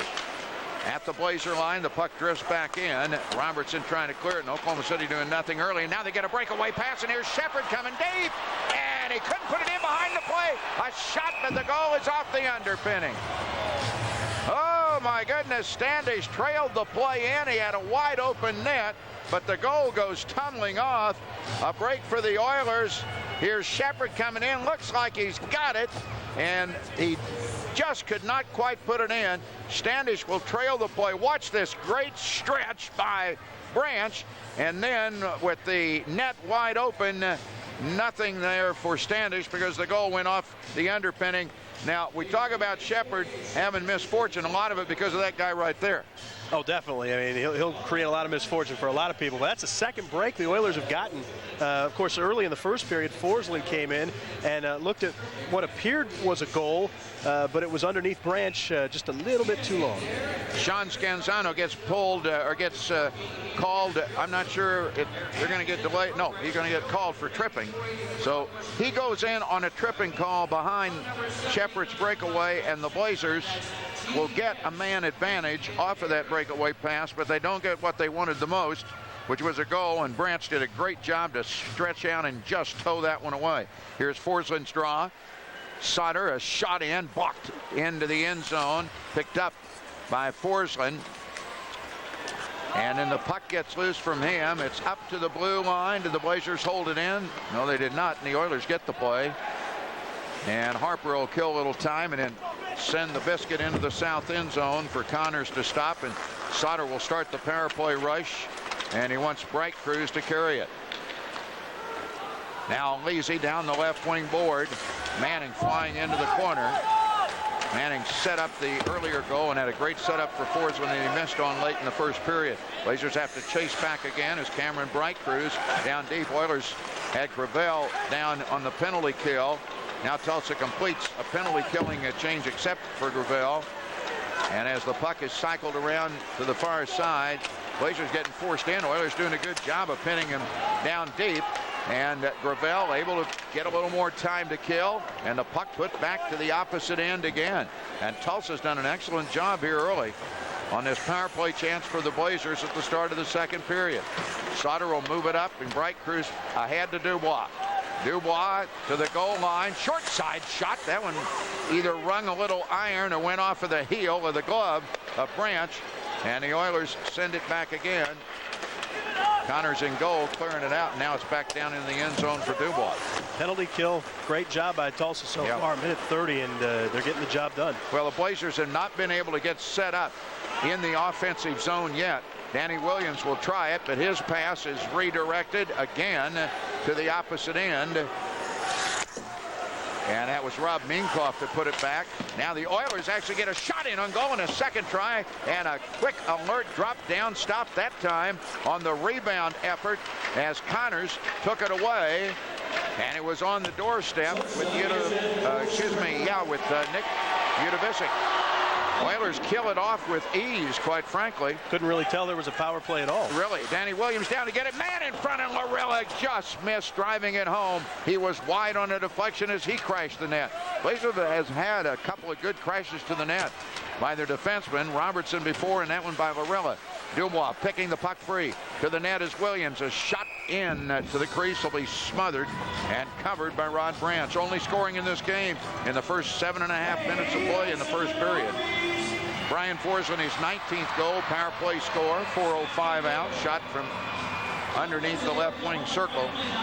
And then a deflection of a point shot from Birmingham, deflected in by Doug Piernak at 7:26, tied it for the Oilers. Kudos to Tulsa for really tying up the Blazers on that power play. No, they did. The Oilers did a nice job on the penalty kill. And statistically, Oilers 7th killing penalties in the league. Sauter with a chance to play the puck at the red line, and it get loose from him. Standish up with it, and he'll put it over to Watson. Watson ahead to Shepard. Shepard coming in to the slot, can't get a shot off. Lost control of it. The Oilers get a put-back pass to the other end by Kvetin.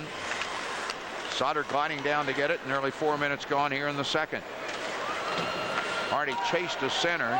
After hitting the referee's crease, put it in, and Kvetin dumped the puck right back out. Past Page, and then back it comes as it's tennis in center court right now. Now Kvetin to Scanzano, and Wes Scanzano sends it down into the end zone. Tyler Fleck plays for the Blazers. Puts it around the far board, dumped in close to Connors. A double team in the end zone, and the puck knocked free, but then in front, a shot and a stretching save. Scanzano got a soft little shot in from the hash mark. Cutting in, Kvetin with a shot. Puck pops up in the air. Sean Connors to pick it off. And ever since the Piernack goal, I just think the Oilers have had Oklahoma City really back on their heels, Ron. Here they really have. They've been dictating the pace. They've been tying up the Blazers and not forcing anything offensively, just taking what the Blazers are giving them and trying to score anytime they can. They had some chances down here in the last few minutes. Connors last night evened his record at 9-9-3 with a win here against Colorado. And his team finally got some goals for him. They have not been able to do that tonight, except for the one by Forsley. Murillo had a chance a moment ago trying to clear. Now getting some help from Dubois. And he's got a pass right wing side. Cameron Bright cruises pass. Checks around in center, and Haroff, the recipient, breaks to the line. Murillo, a shot, and it bounded off. Past Branch across his body. Bright Cruz getting it back. That was a nice play. Back out Lorella to get it again. He sends it goalward, and the shot picked out of the air. Tim Lorella, a defenseman in his junior days and college days, can be pretty offensive at times. He's been up on the wing a couple of times in an emergency effort for the Blazers. That shot didn't have a lot on it, but his crash to the net a couple of times here early in this period shows that, when he has to be put up on the wing, he can manage it. And that puck, Branch made a nice save on it. It looked like he bobbled it just a little bit. That's why he held on to it. 5 minutes in the book as Haroff goes high and wide off a face-off, off of the glass over Branch. Bright Cruz knocked it down at the point to hold it. Now Derek Reynolds will be able to clear for the Oilers. And he'll send a little tip in. Murillo to reach it first for Oklahoma City behind Connors. Pass came back off of Danny Williams' stick. Sent back down low. Boy, Williams had a good scoring chance in that first period. He got a loose puck. He overskated it. Tries to get it back. Finally knocked it down. Blazers would have had a 2-on-1, and now Williams sprints through the neutral zone. Comes to the goal line. Pass in front. Save. Haroff getting it back. Can't put it home on a rebound. It's on the doorstep. Haroff mugs it free at the goal line. Up high to Lorella. And now, before he can get a shot off, back behind the goal, Mark Holshoff has whistled the play dead. I think the goal might have been off the underpinning. Man, the Blazers, look at Doug Sauter. He's probably wondering, what do we have to do to get the puck in the net? It's tied at 1. We'll take a timeout. Back in a moment in the second period.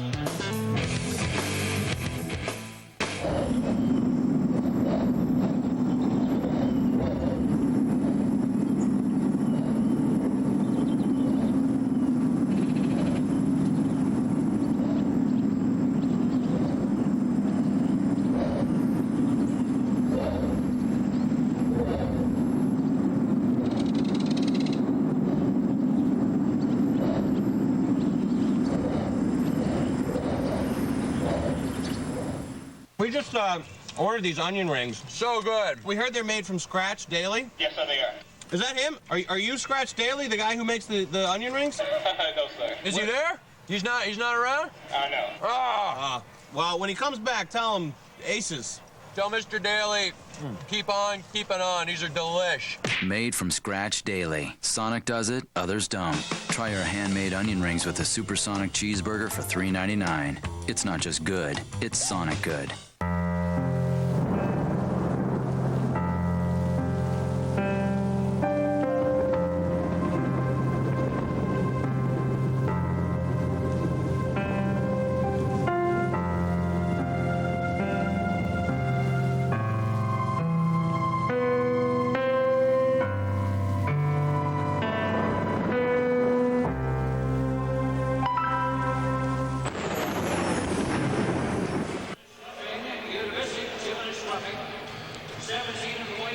little scuffle there before the timeout. Udovicic involved in a roughing penalty for the Oilers. And over on the Blazers side, Brad Haroff, young rookie who does not mind getting in the face of people. Boy, Haroff had a chance to get his first pro goal just before that scuffle. Tim Larilla was in there. And the Don't read lips. Linesman getting in between to, don't read lips, you're right. There's Branch's saves tonight, 16 at the other end. Sean Connors has blocked 18 of the 19 shots from the Oilers. 4-on-4 situation now. Forsland and Piernak, the two goal scorers for the Blazers and the Oilers tonight.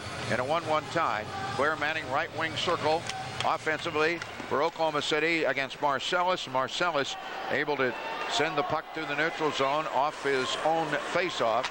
Sauter trying to snap it back, and Marcellus with a magnet on his stick picked it right back off.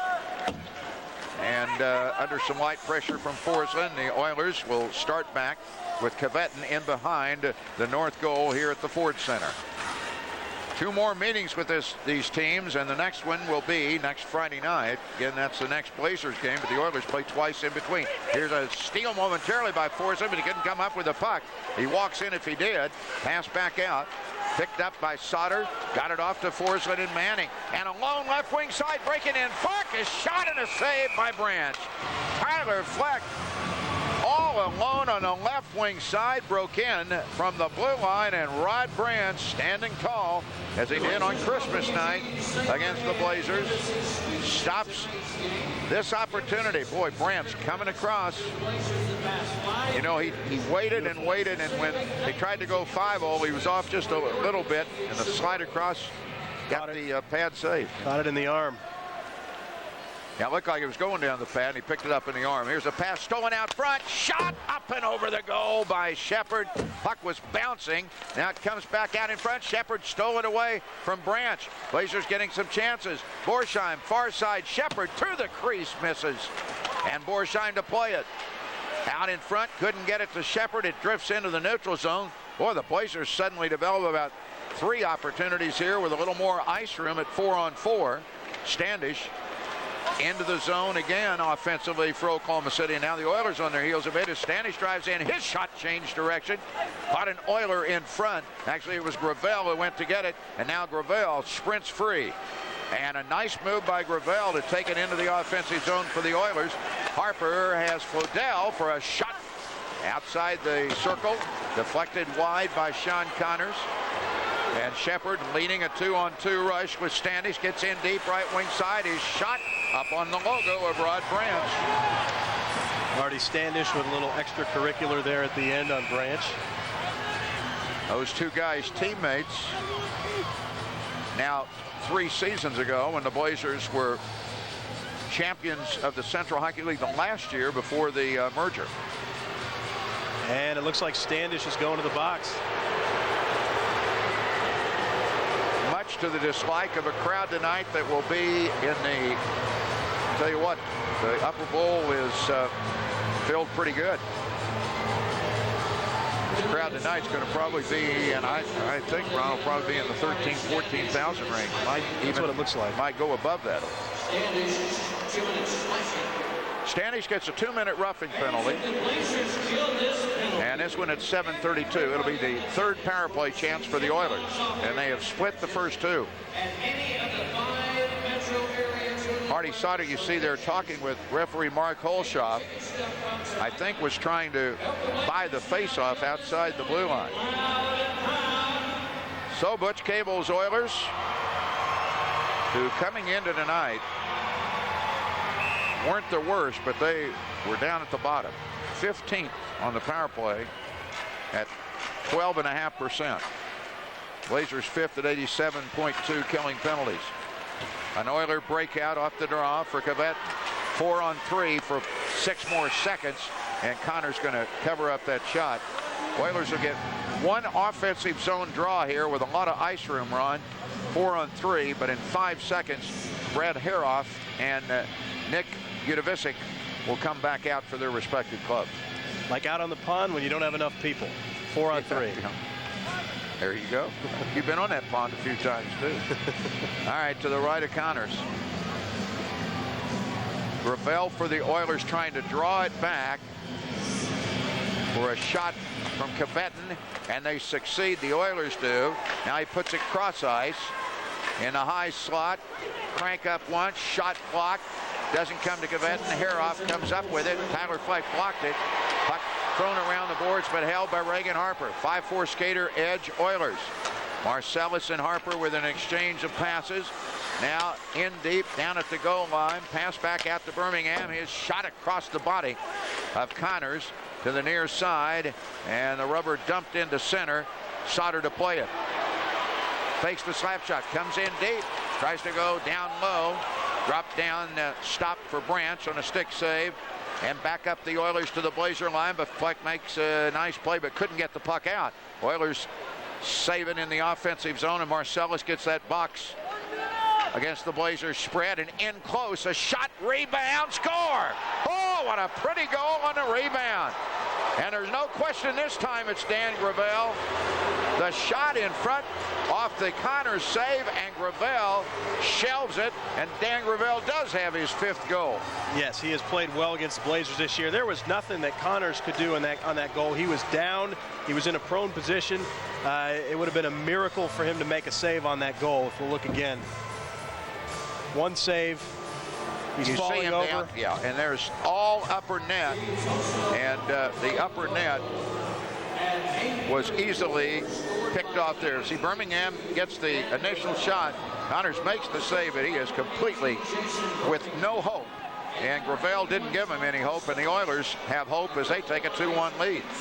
And Robertson shoots the puck in. Dan Gravel getting his 18th goal of the year. 5 of them have been against Oklahoma City. Back to center comes Gravel to drop it off.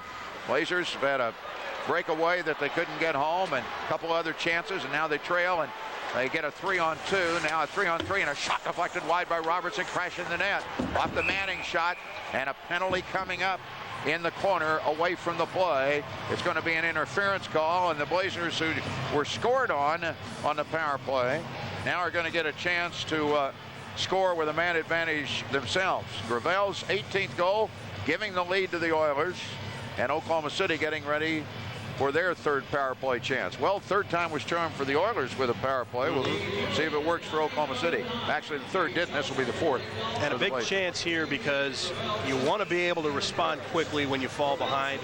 Here's a perfect opportunity for him to do it with a 2-minute power play. About 10:51 left in the period. Here's a chance for Oklahoma City to tie this thing back up. Face-off control to Sauter from Standish. Now Shepard sets it up and made a bad pass, and Marcellus made a good play. And it's deflected into the end zone. Sauter will take it to Bright Cruz, and another penalty coming up against the Oilers. Sauter got rammed in the corner.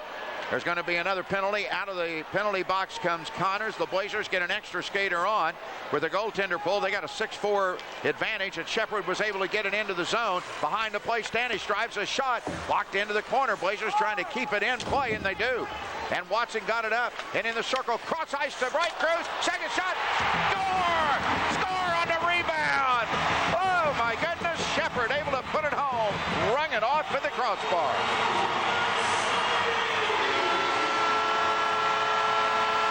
Cable's angry because he thinks that one of his players touched the puck. Yep. And when we see the replay, we'll see if they did. Well, we won't see it here because here's the rebound in front, fluttered up and in. It happened a little bit earlier. It happened before the first shot on a poke check. It appeared as though one of the Oilers may have touched the puck. We'd have to see the replay to have a definite answer. Now there's Mark Holschup making a nice call behind the net. As he said, yes, it was in. Butch Cable, again, was arguing after the goal scored that prior to that series that the Oilers had touched the puck to get the penalty kill off. And Cable still yelling for Holschup to come over, but he didn't. And the Blazers continue with the power play because they scored on a delay penalty, but they were on a power play, and I'll explain that to you when we get a stoppage. Here's Haroff in the end zone. Game tied at 2. And as the puck is cleared into center, Sauter knocks it down. Blazers got the best of everything. They had a 2-man advantage out there, get the goal, and they don't lose the power play, and they tie the game. And back across the red line, Dubois into the offensive zone. Putting it down in the end zone, tapped into the corner. Reagan Harper lifts it up in the air, and that one sails out. And Ron, what the rule is, if there's a delay call on and you're at equal strength, then if you score on the delay, then there is no penalty because you scored with the extra man out with the goaltender pulled. But if there is a power play and the team that is short-handed gets another penalty, the team that's got the power play gets an opportunity on a delay call and they score, they don't lose the advantage of the power play. And what a great job to keep the puck alive that long. You hardly ever see keeping the puck alive that long when you have a delay call like that, and that's what ultimately led to the goal. And Shepard was a guy that kept it alive, and he ended up being the recipient on the rebound off of Bright Cruz's shot. Alesi in deep, shot, save, down low on a stick stop by goaltender Rod Branch. Back-to-back goals here on the weekend for Shepard. His 18th of the year has tied the game at 2. And this has been a powerful night, and all puns included, because all 4 goals on the power play. Gaining the line is Forsland, sending the puck. 50 seconds left on the power play. Forsland down low, now back into the pack, and the puck comes free for Alesi. He's down on a knee, trying to clean house in the end zone, and Manning able to snap it out. And then up high, Sutter tried to roll it down the slot. Odell moved it out on the interception, and Udovicic coming down ice, just misses a pass, as sailing into the boards that time, and knocked down. And back the other way comes Forsland. He's in close, and he dribbles one into the mid of goaltender Rod Branch. It was Cam Kuzik who lost his skates and went flying into the boards at the opposite end, past Sean Connors. 8:24 to play, and 18 seconds remaining on the penalty against Birmingham. Be interesting to see if Tulsa did indeed touch the puck on that goal, because Cable could have something to argue about.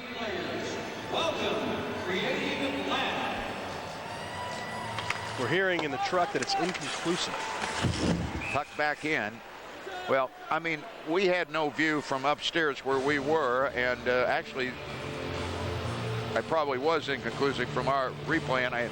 And the rule is, and I've seen it happen against the Blazers 3 times this year, where it appeared they had possession of the puck, but the official didn't think they had enough possession of it. It was bounding, touching off of the stick, and I think that was probably the call. It turned out to be a golden break for Oklahoma City and a bad one for the Oilers. Gravel controls this faceoff, and the Oilers, late on this power play, will put the puck where they want it, into the Blazer end zone. And Sean Connors to Bright Cruz and back over to Lorilla, and in center ice, Birmingham is out of the penalty box, and the Oilers back at full strength, and Standish jitterbugging his way into the offensive zone, loses control. Bright Cruz chases the pass back. There's under 8 minutes to go in a game tied at 2 in the second period. Shepard finds a man alone, in deep, shot. That one looked like it hit the post, rung off for Watson as he got it over the glove. It looked like it drew iron. Blazers have gotten some people in off of the wings tonight. Here's Bright Cruz trying to get to the puck down low, but the Oilers send it back out. Standish giving it back over now to Shepard. Shepard outside the line, circling with it in center ice, and Bright Cruz finds an opening for Standish.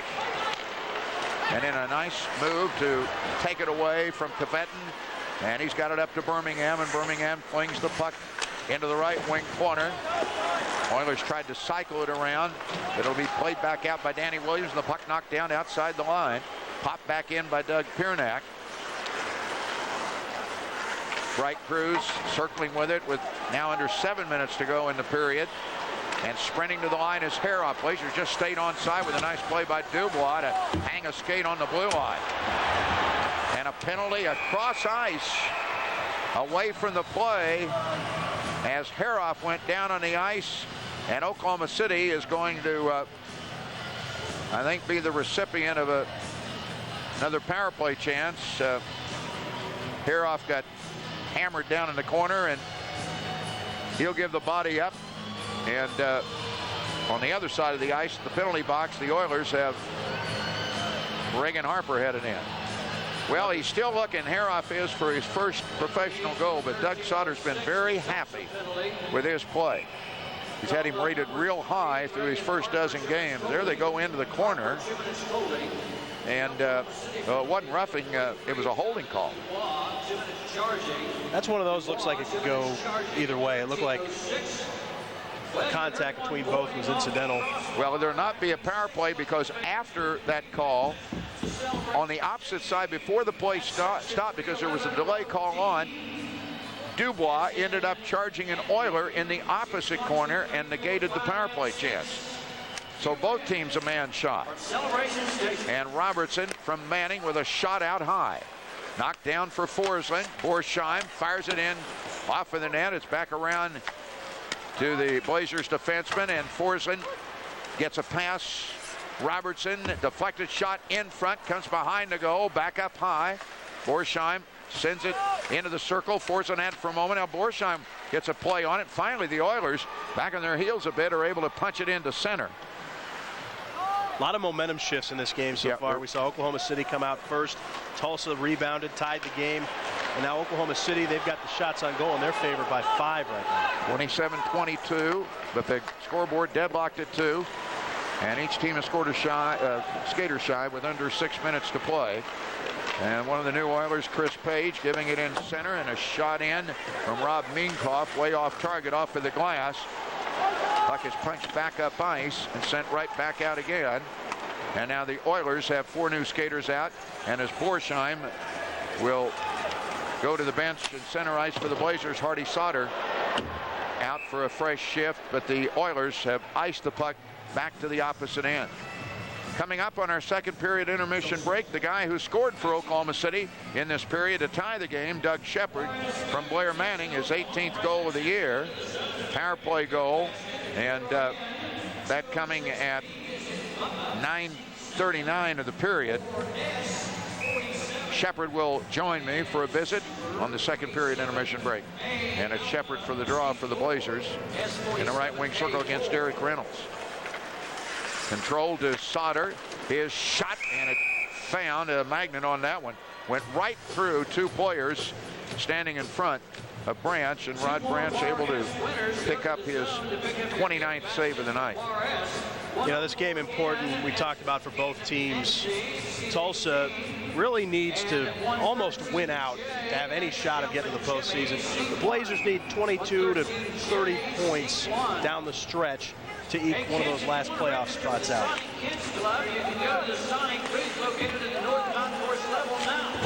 Wraparound pass, clears the zone. Hard check in the Oilers zone to the light of the Blazers crowd. Standish jumps around Gravel and fires a shot in from the circle, and that one crawled up the glass and out of play. Scoring time on the goal by Shepard, 9:54. I wanted to get it corrected for you. And just before the halfway mark of the second period. And we've been bouncing around with power play chances and 4-on-4s since that time. The Oilers had taken the lead in the second period at 8:34. Blazers needed only 1:20 to get it back, and he made a good point. They had that chance to get it back quickly after falling behind at home, and they were able to take advantage of it on the power play. And after that draw in the end zone, a tripping call, and this one comes against the Oilers. Watson got upended, and so the Blazers are going to get another opportunity.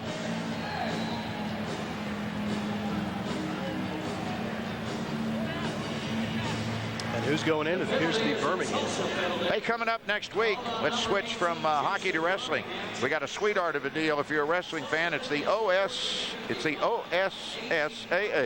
Dual State Wrestling Championships on Cox. Catch the live action Saturday, February 14th. Our championship coverage begins at 6 p.m. Cox Communications, your home for championship play. 4-3, a lot of ice out there available now for the power play for the Blazers, but they'll have to come back out and tag up after the puck was forced in. And Haroff along the blue line puts it over to Bright Cruz. Back to Haroff near side. Fires a shot high and wide. Off of the glass. Both teams get a skater out. Dubois and Harper check on. Now 5-4 skater in. Blazers with their 5th power play chance in tonight's game. Bright Cruz on the point. Haroff taking it from Watson. And Ryan Watson, who got a goal last night here in the win against Colorado, lays it to Haroff. Cycle back around on the point. And the circle, Haroff drives the shot loose in front. Dubois couldn't get the rebound, covered up. It got loose from Branch, but he was able to do what every goaltender hopes they can do when that puck gets free, and that's get a quick hand out, and he did. And Dubois and Branch talking with each other. There it was in front. Actually, the help run came more from Kvetin than it did from Branch being able to cover it. On that first shot especially, but both chances from Haroff, he threw his entire 5'10" frame into both of those shots. And after that little scuffle, Haroff got sent in 2 minutes for roughing. You know, as a young rookie, he's a guy that wants to get in people's faces, but he does like a lot of rookies do, and that's sometimes you pick your spots, and he hadn't found that ability yet to pick the spots. He negates the power play by getting a little too excited in there. Now what's Dubois? Dubois in also? Oh no, Dubois on the bench. That is the bench, isn't it? Yes. Left wing side to the right of Branch, the face-off. And Sauter in from the point, tipped the puck free. Now Hardy down deep with the ice now 4-on-4. Backing up for him was Fleck coming across with Sauter in deep. Now Harper gains the line for the Oilers, and he throws a soft pass, and it's crossed back to the near left wing circle, and Manning checking back in behind the goal to pick it up. Manning's had a couple of passes picked off tonight. Now Sauter through center. Forsman back to Hardy. Turns. Can't get the shot. Wants to cycle with it. And he'll put the puck cross ice to the right wing corner. Forsman tied up nicely that time by Jordan Flodell. And on the point, a shot wide by Tyler Fleck. Borsheim keeping it in for the Blazers midway in. Manning playing it off the board, but Flodell again getting the interception. Now the Oilers in 5 seconds will have a man advantage for about 50 seconds. Here's Page's pass into the Blazers zone. Coming around in behind the goal, Page ended up with the puck. And he gets it back far side, only to have Standish steal it, and then Standish can't clear.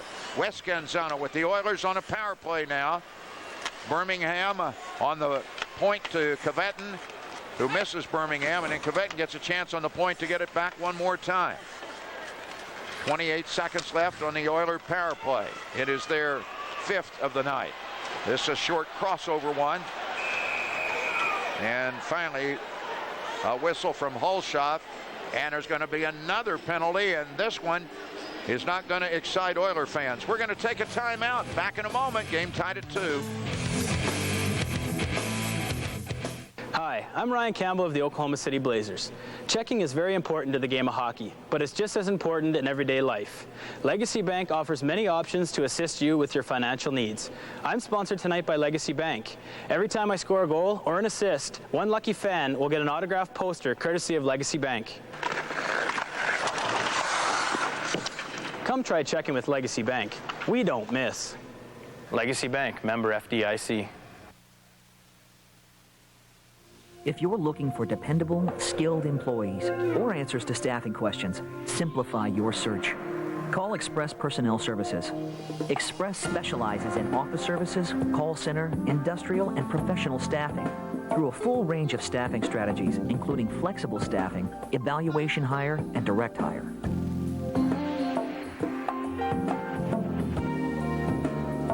Express Personnel Services. Get the Shell MasterCard from City Cards. Apply by December 31st and you could earn 10% double rebates on Shell gasoline for 60 days. That's 14 cents a gallon at $1.40 per gallon. Then you can use that money to buy more gas. You're still here.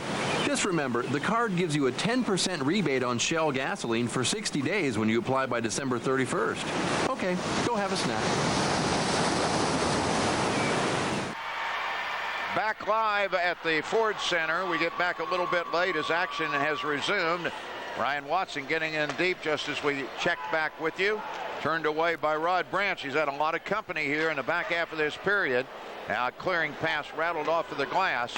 Scanzano is in on a holding the stick penalty, and the Blazers have a power play chance for another minute 12. All but about 30 seconds of the second period. And it's been all power play goals tonight. All 4 goals, 2 from each team, scored on the power play, 1 in each period, and they've come quickly. Once the Blazers scored, the Oilers scored, and they reversed it in the second period. Up ice, Danny Williams into the left wing corner. The puck cycled back around from Dubois. Waiting for it is Ryan Watson. Sauter now at the blue line. Sends it over to Peter Robertson. Robertson got the puck. Well, it didn't get out of play. It stayed off of the glass. It reached the end zone. Sauter tried to hold the pass and does at the blue line. And now Watson finds an opening left wing side down deep. Robertson. Nice play by Gravel to tip that pass away for the Oilers. But the Blazers putting good pressure on right now. Have had the puck in for over a minute, and the Oilers finally able to clear it out on a pass from Page up ice to Gravel, and a penalty coming up against Oklahoma City. It's going to be against Dubois. Out of the net at the opposite end is Rod Branch. The Oilers will put the puck back out into the neutral zone, and now a nice smart play because Scanzano's penalty time ran out, and now the Oilers have the advantage as they bring it down the left wing side, only to have an offside whistle, and that will set a face-off out in the neutral zone. That was a nice, smart play to get the puck back out, realizing that Scanzano's time was about to expire, and they could get a second extra skater out there. It was very heads-up reflection of their coach, and really a lot of overlapping penalties. We're seeing a lot of penalties getting picked up while on the power play tonight. There has been no set cycle of lines in this second period, really, since about 8 minutes in. I mean, you've had offsetting penalties back and forth. We'll have to do a little bit of math to make sure what the actual power play count is at the end of the period, up to about 6 or 7, but a lot of them have been very short ones and certainly not a full 2 minutes. With under 25 seconds to go, back all the way to the opposite end, Tyler Fleck put the puck into the north end zone, and the Oilers will get one last crack with a shot in. Connors stopped it. He didn't get rid of it in time. And now Oklahoma City will have to play defensively against an Oiler offensive zone faceoff here. And that's a play right there where Connors, if he had it to do over again, would have batted that thing out a little bit quicker, because the Blazers could have run the timeout in the period. As it is, the Oilers will get an opportunity here. Tulsa face up. I'm sorry. If Tulsa doesn't score here, minute 35 on the power play to start the third period. Marty Standish will handle the faceoff for the Blazers. And any other time it would be Peter Arvanitis, but he's out for the season with a broken wrist. He's the guy that would be in for the Blazers in this case. They really miss him in these kind of situations, and the Oilers get the draw, but they can't keep the puck in off of Marcellus, and that'll run out the time. At the end of 2 periods, these teams have exchanged power play goals. The Blazers getting one first in the first, and the Oilers quickly tying in the second period. The Oilers getting one, and the Blazers coming right back in a minute and a half to get the tying goal. And it is a seesaw affair here at the Ford Center through 2 periods. Let's find out downstairs from Coach Butch Cable what his thoughts are about it. But we're not going to find out for a moment because Cable's still out on the bench. And he went to Todd Marcellus downstairs. You can see Marcellus at the referee's crease. Not Marcellus, excuse me, Dan Gravel. Gravel talking with Mark Holshoff about something. I tell you, the last time on that delay call, I guess it was an offsides because I didn't think the Blazers touched the puck. I think the Oilers were offsides, and that was negated. But Cable has something that he once explained. The good thing is we're going to visit with Butch Cable here in a moment when he gets the headset on in the walkway. So we'll get a chance to find out what the concern was. One thing for sure, the concern on the Blazers goal was that he thought his Oilers had touched the puck and ended a delayed call. And you could definitely tell immediately that he was protesting that goal because again, the replay is inconclusive, but it looked like somebody may have touched the puck. All right, the headset is on. Butch, we want to know, on the goal by Oklahoma City, it appeared from your standpoint that you thought the Oilers had enough possession on it in the corner to have killed off the delayed call. Was that what your concern was? Well, I mean, it was hard to tell. I know that the penalty that right then that Oak City just had, and then when they, touched it, he blew the whistle right away. Was that what you were asking him about? Well, I was just, that and the calls. I mean, Doug Sauter is upset with the calls. I'm upset. So somebody's wrong, and I mean, he's saying to adapt. Doug and I are both upset with the way he's making the calls. It looks like he's calling everything and anything, but we're going to adapt and we're going to be the best we can be and just play hard. That's what we're trying to do. Thanks a lot. Thanks a lot. All right, we'll take a break. Don't forget, in this intermission break, a little bit further down the road, we'll have a visit with winger Doug Shepard of the Oklahoma City Blazers. 2-2 in the Ford Turnpike Series at the end of 2. Oklahoma go hand in hand. Look at the Ford Expedition. Better yet, experience it. It was the first to offer independent rear suspension. It was the first to offer a safety canopy system. And it's the only full-size SUV to offer a powerful third-row seat. Then you'll know what separates Expedition from all the rest. Now get a $500 Ford credit bonus for $3,500 cash back on Expedition at your Oklahoma Ford dealer. Ford is the best in Oklahoma. Well, Ted, it's been a busy day. Yeah, well, good night, Oven Mitt. Ted, did you drive your car today? Ted, please. I'm king of the world! It's back. Arby's Italian beef and provolone. Oven roasted beef marinated in Italian seasonings with authentic provolone on a soft baguette. I'm king of the world! Uh-oh. Try Arby's Italian beef and provolone. What are you eating today? Experience the excitement of AMC theaters and discover movie-going at its best. Plush stadium seats with armrests that lift up so you can cozy up with digital surround sound and wall-to-wall screens. Absolutely mesmerizing. Cinema. The state-of-the-art movie-going experience that'll leave you breathless. AMC Theaters. Experience the difference. People everywhere are experiencing a breakthrough. I'm full! Fullness from a value menu. This is my dad. He's full. The Big Bell Value Menu from Taco Bell. With filling items like half-pound burritos and big double tacos. Designed to keep your stomach and your wallet full. What are you supposed to be? I'm full. All right. Yeah, I'm a pirate. Get full on value. Think outside the bun. Welcome back, everybody. Our intermission break. A quick recap of the scoring. The Oilers broke a 1-1 tie, and they did it on a power play goal from Dan Gravel. His 5th goal of the year against Oklahoma City. He's the leading scorer in this series for both teams. Assisting was Jason Birmingham and Todd Marcellus. The goal came at 8:34 with a man advantage for the Oilers, and the Blazers got it right back at 9:54, a minute 20 later, when Shepard scored from Blair Manning, while another delay call was on against the Oilers on a penalty, and that tied the game at 1, and that's where we stand right now. Hey, coming up, the next TU men's basketball game on Cox Communications is Wednesday, February 18th. Join us for the live broadcast at 7 o'clock as the Golden Hurricane men take on the Bulldogs of Fresno State. Cox Communications is home to Golden Hurricane basketball. All right, coming up next will be a visit with Doug Shepard when we return from the Ford Center.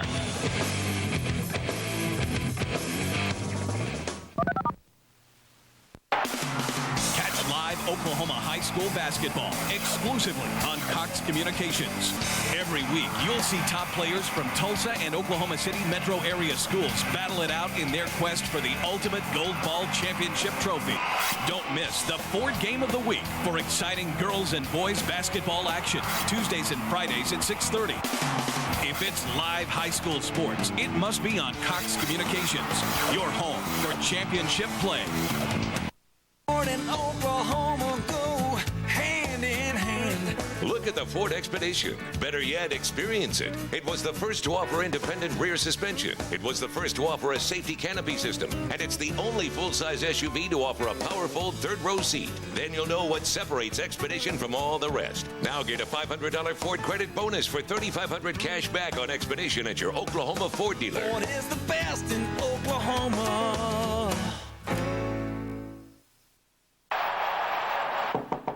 Anson, you seen the TV?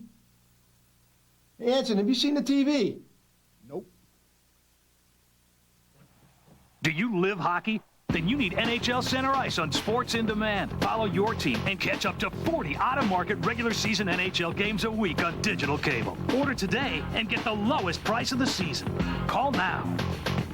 Get maximum ice time with NHL Center Ice on Sports in Demand. What's life really like at college? We'll show you why at SWASU, the focus is you. You can be yourself at SWASU. With more than 90 campus groups, I can meet new people, try new things. SWASU has more to offer and stuff that really matters. Professors who've worked in their field, small class sizes, great majors in all areas, a renowned pharmacy school, and a chance to figure out my big future. The point is, my voice counts. SWASU, the focus is you.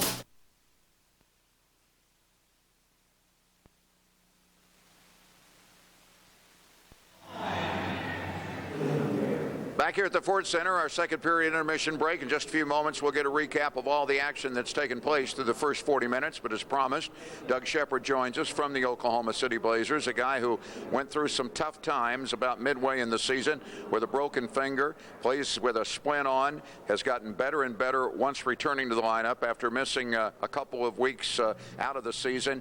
And last night, of course, got the game-winning goal and was the #1 star for Oklahoma City in a very important 4-2 win here at the Ford Center over Colorado. Doug, I recall when you came off IR, you had a struggling game the first game. I asked you, are you okay? You blew a lot of smoke on me because you said, oh, yeah, Brooksy, I'm fine. You really weren't, but suddenly being able to play with that splint, getting the grasp of the stick, getting back into the game, you're looking like the guy of old, right? Exactly. I mean, every game it seems to get a little better, and it's just coming along. It's pretty much 100% now, so it's not even a question anymore. Is it? And that was a question when you first came back. I mean, you could tell that, hey, is this guy still thinking about what's on the hand inside the glove? Definitely. You're cautious every time someone came by, and just limited range of motion with his stick, and I couldn't shoot it as well. Like I couldn't take a slap shot for a few weeks and stuff like that. You took a great slap shot last night from the right wing circle of a nice drop pass from Standish. Ended up being the game winner. And I mean, like you said after the game, you said he dropped it right in the wheelhouse. It's a great feeling for a forward, isn't it? Exactly. He couldn't have put it in a better place, and I just shot it, and I don't even know where it went, but it went in the net, and everything worked out good. Well, right now the Blazers would not care what part of the net. Somebody asked a question last night after the game.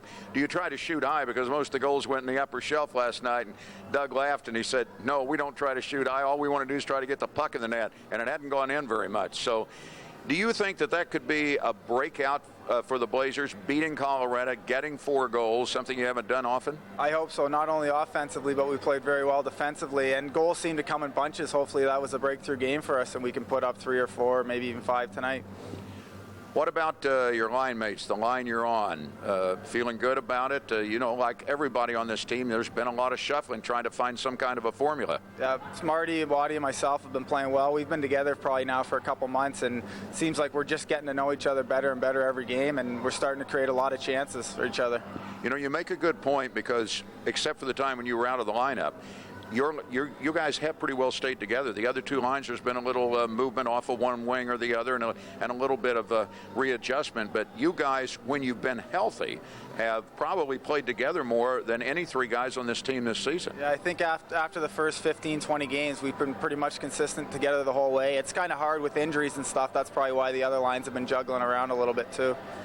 What do you think is the key for the Blazers in this fight to try to make the playoffs? Obviously, everybody will say, let's put the puck in the net, and that is true.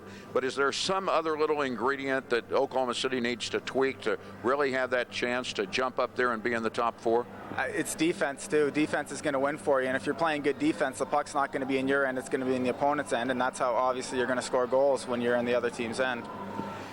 The fact that you're back and playing as well as you are now, and the fact that you were leading the team when you were hurt, not only in scoring but in goals, do you feel suddenly that you're the guy that everybody is going to look at as sort of the go-to guy, the Joe Burton of the past, if you will, the guy that can get that big goal? And if so, do you like that?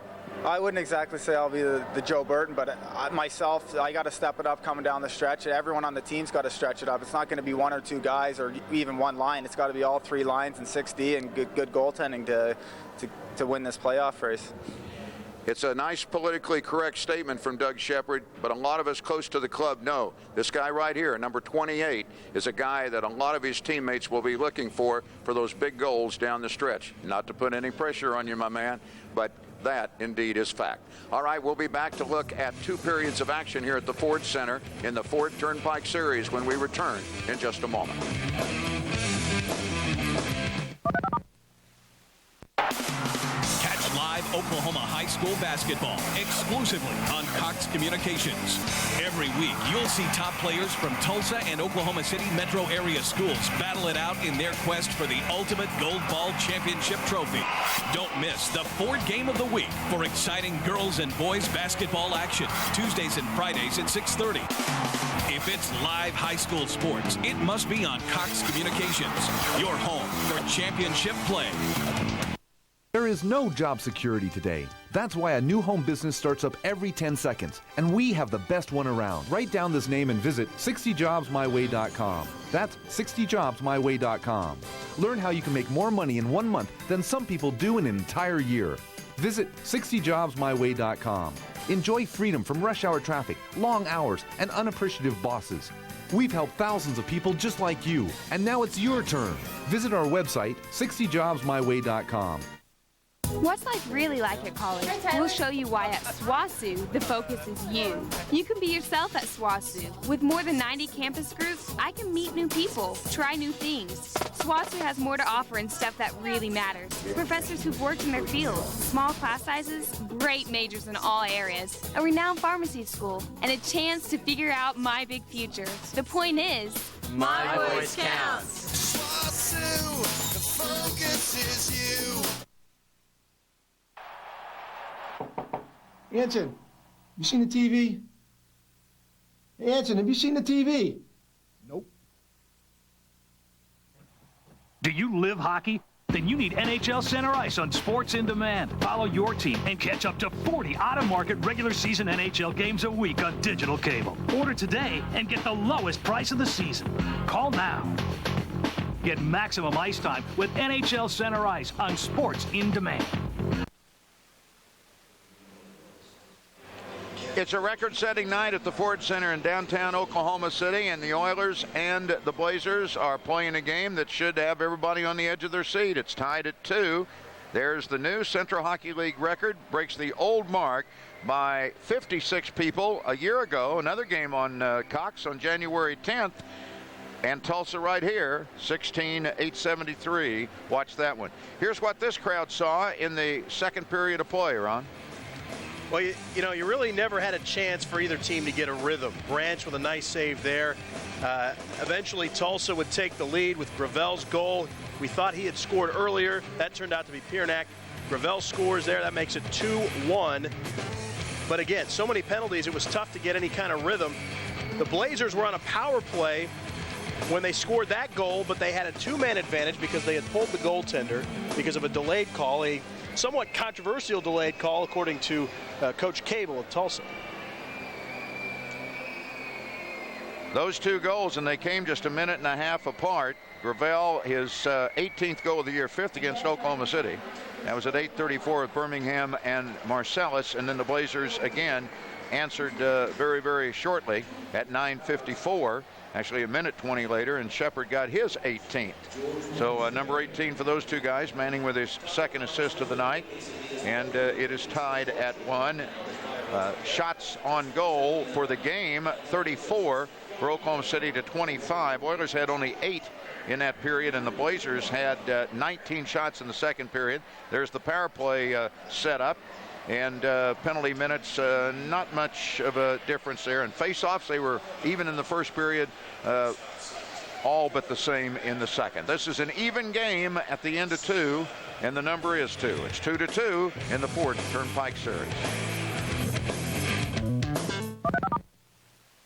Catch live Oklahoma high school basketball exclusively on Cox Communications. Every week, you'll see top players from Tulsa and Oklahoma City metro area schools battle it out in their quest for the ultimate Gold Ball Championship trophy. Don't miss the Ford Game of the Week for exciting girls and boys basketball action, Tuesdays and Fridays at 6:30. If it's live high school sports, it must be on Cox Communications, your home for championship play. Cox Digital Cable brings you mega movies. Our horse is too small, our jockey is too big, our trainer is too old, and I'm too dumb to know the difference. He was the long shot who became a legend. Start this triumphant film instantly and control it with your digital remote. Order Seabiscuit. Mega movies, mega prizes. Go to cablemoviesondemand.com for details. Experience entertainment on demand with Cox Digital Cable.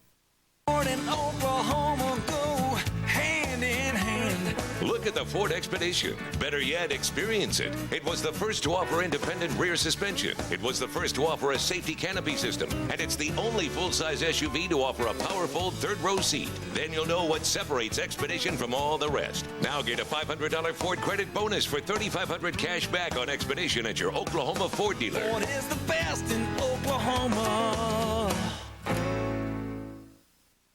Need up to $500 cash before your next paycheck?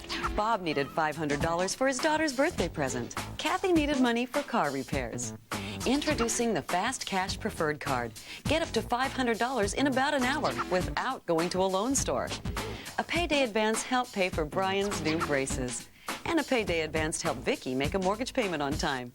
Request your free Fast Cash Preferred Card today. No loan stores, no hassles.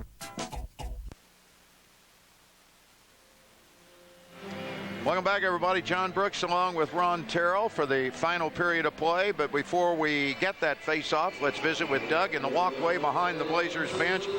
Doug, a lot of quick goals back and forth and everything on the power play. So you come to this final period. What do you tell the guys? Well, we got to play a little smarter. We didn't play very smart in the second period. Took a couple of retaliation penalties and a couple of penalties when we were on the power play. And we can't do that.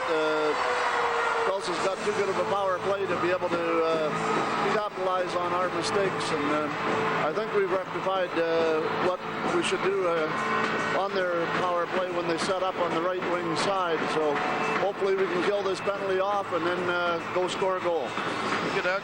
All right, thank you, John. Face-off at center ice. Blazers shorthanded for a minute 35 seconds with Jonathan Dubois and a carryover penalty for holding. One of those penalties, Ron, that Doug was referring to that was pretty well ill-advised. There were about 3 of them from the Blazers standpoint and probably at least 1, maybe 2 from the Oilers standpoint in that second period. Yeah, neither team has really been able to get any kind of a flow going, especially the last 10 minutes of that period, because you got a power play, then someone commits a penalty, and you got another power. It just, you know, the pattern continued throughout the period. We'll see if it ends right here. Maybe Oklahoma City or Tulsa can take advantage of some kind of opportunity here. Dan Gravel, who has a goal for the Oilers against Marty Standish, who had 3 assists and a win over Colorado here last night for the Blazers. Gravel wins the face-off. Reagan Harper gains the line quickly and heads for the goal line. Out front, a shot just over the glove. Good setup for Gravel. And boy, Connors, it was wide, but he saw a quick scoring opportunity. Now Harper holding a pass up at the point, put it down the boards, but Sauter was able to rocket it into the oven at the opposite end. And the opening 30 seconds of the final period in the book. Last time here at the Ford Center on Christmas night, the Oilers were victorious 2-0. Trying to make it 2 in a row here and try to climb back out of the cellar in the Northwest Division. Blazers trying to stay even with 5 other teams in the playoff hunt. Down deep into the left wing corner. Gravel cycles it back up. At the blue line, Harper and Marcellus playing catch, and now Todd Marcellus down to Birmingham, and Birmingham lost control of the puck, and the Oilers helping Oklahoma City out on this power play early as Tyler Fleck had an easy clear back at the 1-minute mark.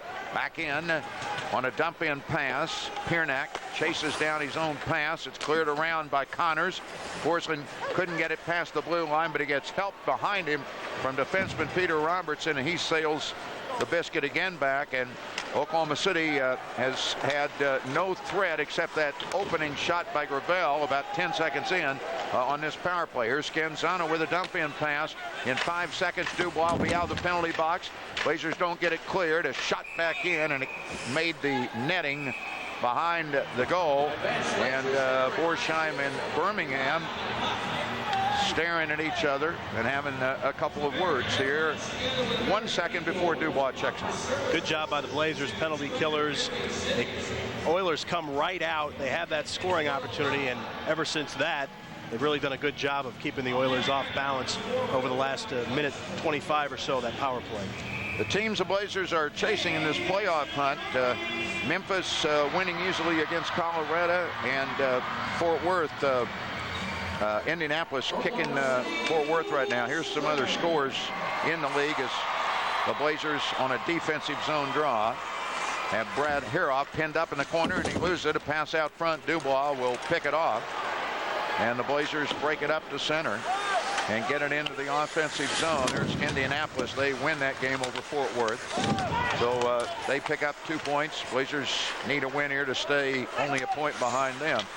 And Memphis did the same thing by blanking Colorado in Memphis. Tough road trip for Colorado so far. Colorado will be in to Tulsa on Tuesday night to take on the Oilers. Hiroff in the neutral zone. Shoots the puck back across the Oiler line and behind the play, and off your screen, the Blazers in the neutral zone hustle out 5 new skaters on a line change. The Oilers tried to catch it, sent it up ice. Sauter stepped in to get it, had the puck, lost it. Manning gets it back for Oklahoma City. His pass to Sauter bounces up in the air, and Hardy gets a soft shot in on goal, tipped away, out front, Porcelain shot, second shot up over the crossbar, a little pop fly that dropped down into the end zone. Sauter sending it back in, and a deflection in on goal, and an alert, very alert, Rod Branch. Charlie Alesi trying to get the rebound. Jason Flodell pushing him out of there. Oh, what a nice blocker stop that time by Branch on that shot in from the point. Great sequence for Oklahoma City in terms of a scoring opportunity. Also a great sequence for Rod Branch. Made several great saves there. Keep the score 2-2. Shots on goal right now 36-25 in favor of Oklahoma City. Branch with 34 stops. He had 18 saves in that second period. Now look out to his left. Centerman Todd Marcellus scooted out of the face-off circle, but Marcellus gets his draw, and he heads up ice, and his soft shot will stop play at the opposite end for Sean Connors. The crowd seems a little on edge, maybe a little bit nervous. They're kind of quiet right now. You know, this crowd, for the largest in CHL history, really has been, you know, all factors considering, really a pretty quiet crowd tonight. Perhaps they expended too much energy last night. Good game last night. You mean the carryover people? Exactly. Rod Brandt's looking for his 15th win for the Oilers. Sean Connors searching for his 10th tonight. And they've dueled 2-2, 3 minutes into the final period. Connors watches Dubois control the faceoff for Oklahoma City. Back to Cameron Bright Cruz. And the rookie defenseman will turn it the other way. He's been a great addition for the Blazers. Now Lorella takes his pass and tips it into center. And it is intercepted and fired right back. And Bright Cruz parks back in behind the north goal at the Ford Center. And he'll move it off the Dubois pass up into center, and then he misses Lorella. The linesmen say the Oilers could have played it. Reagan Harper in the end zone to send it out. Lorella holds on the point. Short pass knocked down by Doug Piernak. And Piernak, who has one of the 2 goals, 2-pass combo. Right side, Udovicic into the end zone. Hanging on him was Lorella. And the puck was forced up the board in front of the Blazer bench out into center. Danny Williams couldn't get it, but it came across ice, and Brad Harrah sends a soft little pass in for Oklahoma City. 4 minutes deep into the final period in the 8th meeting of the year in the Ford Turnpike Series, and the puck all the way to the opposite goal line. Ryan Watson chasing it down for the Blazers. Up the left wing side, misses Standish on the pass. Puck forced back into Blazer ice. Hip check by Robertson. Dislodged it, but it's picked up, and walking in is Page, and he's got a score. Page came off of Robertson, and everybody kind of went into a statue effect, and Page walked in all alone and scored easily on Sean Connors. He flat out froze him. I mean, he absolutely froze him, and what a nifty move right in front of the goal, and really wide open net for him. Page, who was acquired since the last meeting between these teams on January 10th in Tulsa from Corpus Christi in a 2-for-1 trade for Aaron Miller, has scored his first goal of the season against Oklahoma City. And the Blazers find themselves down 3-2, and it cannot be a happy man on the Oklahoma City bench with that beard, one Doug Sauter. He's got to be very upset over that. Yes, that was a nice move, but at the same time he froze so many people. Blazers get a quick shot in off of the draw, rattled off the glass. Now Leasy throwing it out in front. Forsland overskates it. Blazers have 2 back. Birmingham skies a long pass into the left wing corner. Sauter puts it out into the neutral zone, and the puck is fired right back in, and offsides is called against the Oilers. The goal by Page is his 6th of the year. The assist awarded to Sean Scanzano and to Dan Gravel. And Gravel has had a goal and an assist tonight. Scoring time 4:22. We've seen each of these teams respond relatively quickly with goals of their own to tie the score. Will the Blazers do that? We should see here in the next few minutes, because it's very important that they do it quickly. Well, the goals have been in bunches in each period, less than 2.5 minutes apart in each sequence. Now the Oilers with the lead, and they have the puck in the offensive zone, and Gravel's pass ahead to Page, dropped it back to Gravel. He overskated it, but he manages to get to it and then skies it into the net. We'll take a timeout. Oilers have gained the lead 3-2 in the 3rd period. Mathis Brothers is proud to debut for Lady Americana the all-new Kathy Ireland bedding. Kathy Ireland selected Lady Americana to produce her line featuring innovations like the Carefree Never Flip set starting at just $2.99. This choice of firmness set is $4.99 and compares to others selling for over $1,000. Lady Americana is proud to have been selected by Kathy Ireland and as always features the best warranty in the industry. See it at your bedding leader, Mathis Brothers. Mathis Brothers Furniture.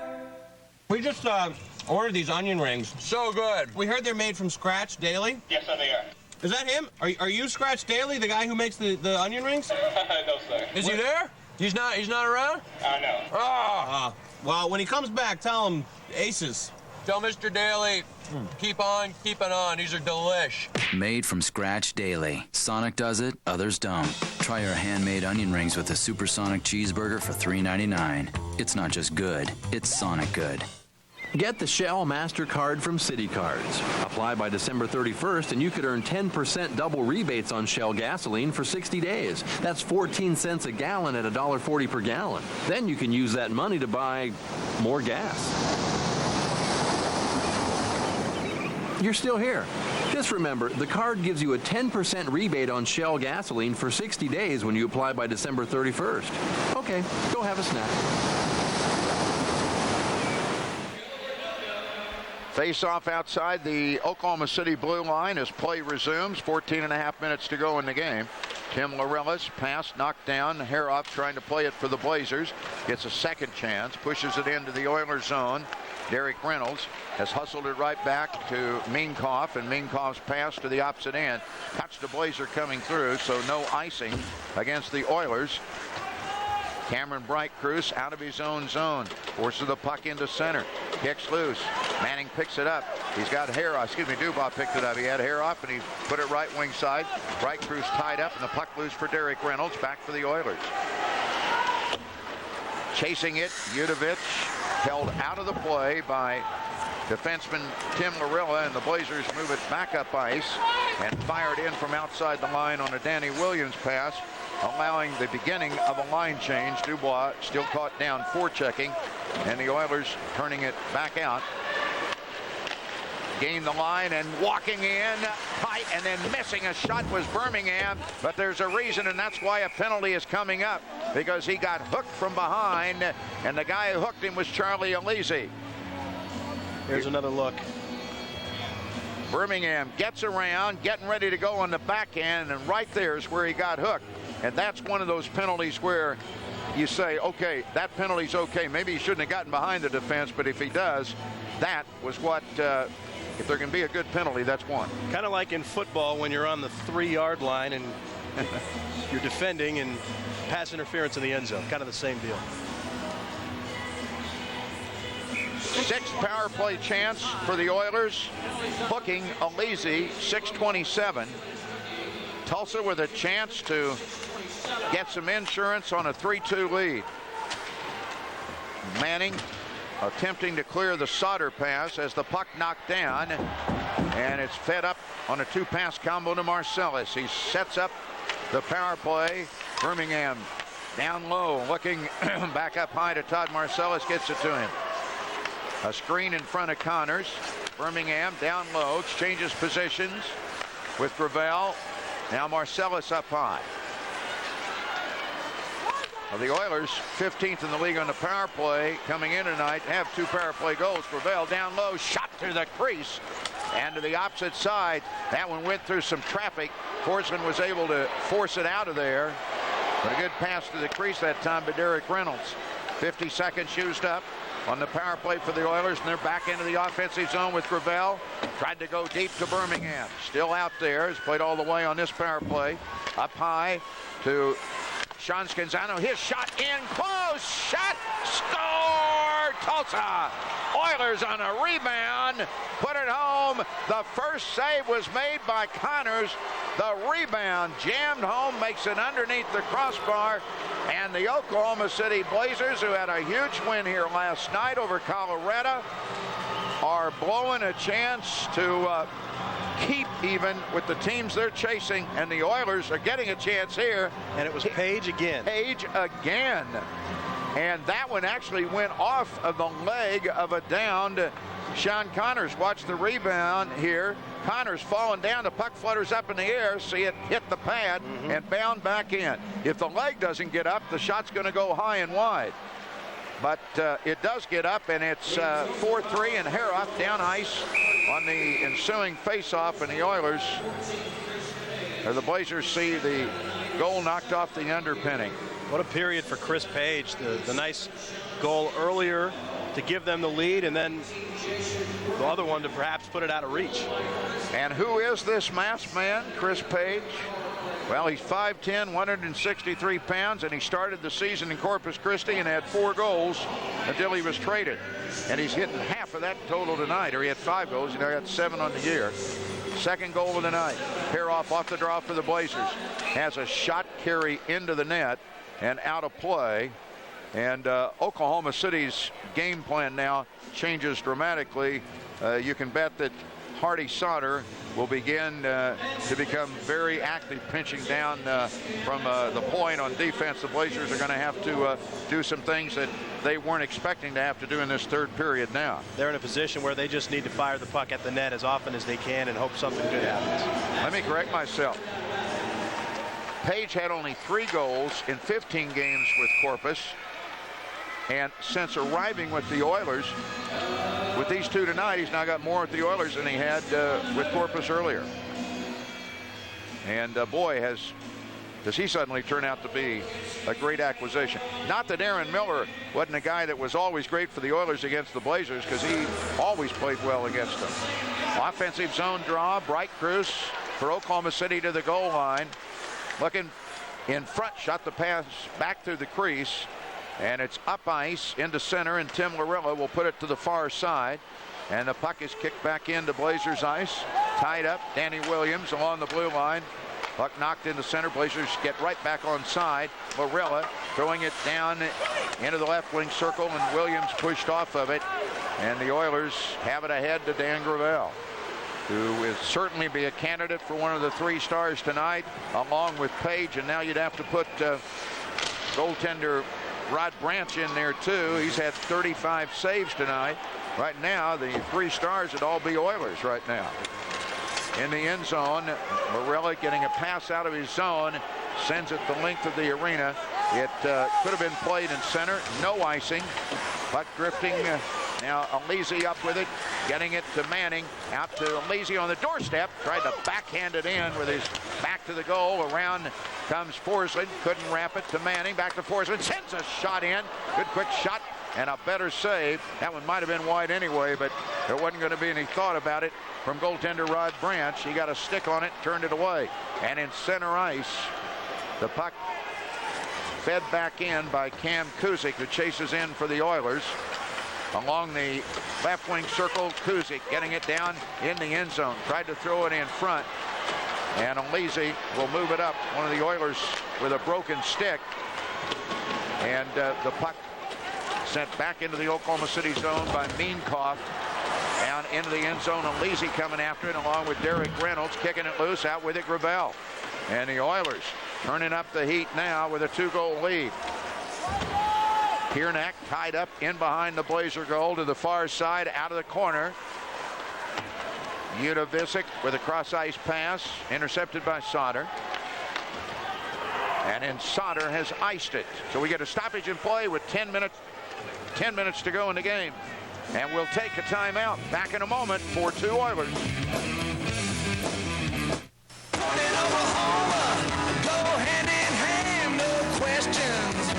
The 2004 Ford F-150. Best in class for low-end torque. Best in class towing capacity. Best in class for payload. Plus, it's been called the best pickup ever. That's why the new Ford F-150 just could be the best in Oklahoma. And probably why it's named Motor Trend's Truck of the Year. Oklahoma knows Ford's the best. Oklahoma knows Ford's the best. Experience the excitement of AMC Theaters and discover movie-going at its best. Plush stadium seats with armrests that lift up so you can cozy up with digital surround sound and wall-to-wall screens. Absolutely mesmerizing. Cinema. The state-of-the-art movie-going experience that'll leave you breathless. AMC Theaters. Experience the difference. You're crazy. I'm crazy. I can't believe people think we're even remotely related. People everywhere are divided over Taco Mayo Chamayos. Our new Sonoma Chamayo comes with tender grilled chicken or steak, savory rice, and cheddar cheese wrapped in a steamy tortilla topped with our creamy Sonoma sauce. Or maybe you want our chili Chamayo. Both come with fresh pico, sour cream, and chips on the side. Try them both. Choose your favorite. Pretty good. Can't we all just get along? Do I know you? Move it to the Mayo. Well, they're doing a little twist in the stands, but the Blazers are twisting and squirming on the bench because they're in trouble.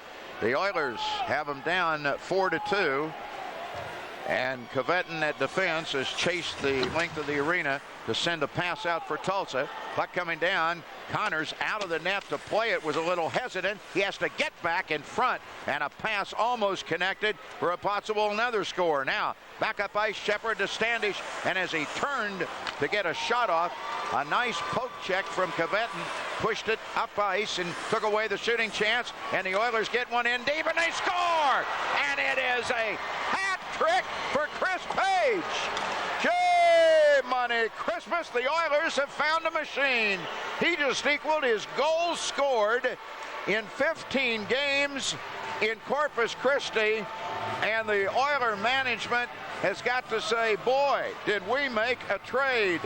This guy makes a name for himself tonight, and that one was a bullet. In a matter of about 10 minutes, he's scored all 3 of these goals, and all 3 of them, I mean, amazing. I mean, just great efforts on all 3, and that really puts the dagger in the hearts of the Blazers and their fans. I mean, what a phenomenal period and game for Chris Page tonight. Chris Page, who in 2002 and 3 finished his college at Concordia University and played for the Toledo Storm earlier this season and Corpus Christi Rays, and then came to Tulsa and came into this period without a goal against the Blazers and has a natural hat trick, doesn't he? 3 in a period. And Oklahoma City, this place, CHL record crowd, but sounds like there's 200 in here right now. Shot in on Branch, loose, gets loose from him from the right, and the puck out into the neutral zone for Dubois. And Dubois gains the line, but the Blazers, as Dubois gets around a man, coming in deep, caught up by Marcellus, tied him up. Crowd wanted a penalty. Bright Cruz off the right wing board to play it. Top of the circle to Danny Williams. Williams in deep, shoots it high, but it's way off target and out of the corner. Back through the center zone comes Cameron Bright Cruz, but this is pretty much icing on the cake now. The Oilers look like they're going home with no worse than a tie for the season in the season series against the Blazers. This will be their 5th win. And there's 2 games left, and the next one is next Friday in Tulsa. That's the Blazers' next game. It'll be game number 3 for the Oilers after tonight. Forsland chasing the puck in behind the north goal, and the clock all in favor of Tulsa now, as they have broken a 2-all tie with a hat trick 3rd period by newcomer Chris Page. And if you Oiler fans haven't seen this guy, get to the downtown convention center and see him on Tuesday night against Colorado, or for sure against Oklahoma City on next Friday night. Boy, has he put on a show. That trade looking really good. It does. A turnover, and Page trying to go for a 4-bagger. Sends the shot wide.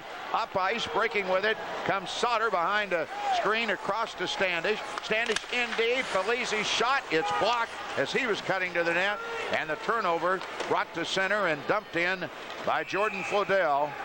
And icing will be called with 7-11 on the board, but those Vegas numbers belong only to the Tulsa Oilers right now, Ron. Yeah, 5-2, 7 minutes left. It's almost, I mean, you don't want to say it's impossible because nothing's impossible, but a tough lead for them to overcome right now. The shots on goal department, the Blazers up by 10, 39-29, but obviously Mr. Page has done a number on them in the 3rd period here. He's really changed the game, the entire outlook on the game. There haven't been any penalties in this period either. On the Page onslaught, as he gets another steal and tries to get a shot off, and it's blocked. Borsham will go to get it. That hat trick scored in a span of 6 minutes and 36 seconds. Amazing. Yep. Standish back out to center. Well, you know, the Oilers came from 3 down in the last meeting between these teams on January 10th in Tulsa. Get it to overtime, then the Blazers won, but not under this same set of circumstances. The air is out of the Oklahoma City balloon, quite frankly. Standish holding a pass in at the blue line. And that turnpike trip back to Tulsa for the Oilers will be a lot shorter tonight. In the high slot, a shot, rebound. Watson can't get it. Shepard got the first shot. Now Shepard on the right wing side. Penalty coming up against the Oilers as the puck stolen in the corner. So Oklahoma City begging for some kind of a break. We'll get a power play. Here is the Chris Page story. A hat trick in the third period for the Oilers. Here comes the first one. Walks out of the corner. Nobody stops it. He puts it in. Rebound. He launches that up off of the leg of a falling Sean Connors. And with everything going right, there's a shot. That one looked like it made the 5-hole, didn't it? Yeah, and what a great performance by him tonight. And I'll tell you, the 3 o'clock start time in Austin doesn't look quite as bad to them, I think, after this performance. Oh, that's right. Yeah, I'm saying down the turnpike. They're not going down the turnpike. They're headed for Austin. You're right, that 3 o'clock start will look a lot better with a victory over their arch rivals. To center ice comes Dubois. Blazers with a man advantage now. And a pass behind the goal by Manning. Oilers shorthanded after the second penalty of the period, a tripping call against Wes Scanzano, but probably too late for Oklahoma City. Sauter slips back in, right wing side, misses a pass to Forsling, rolls to the corner. Elysi and Forsling on the left wing board along with Manning, and the whole power play was over on the same side of the ice. Dubois back for a clearing pass. We'll get it back now from Manning.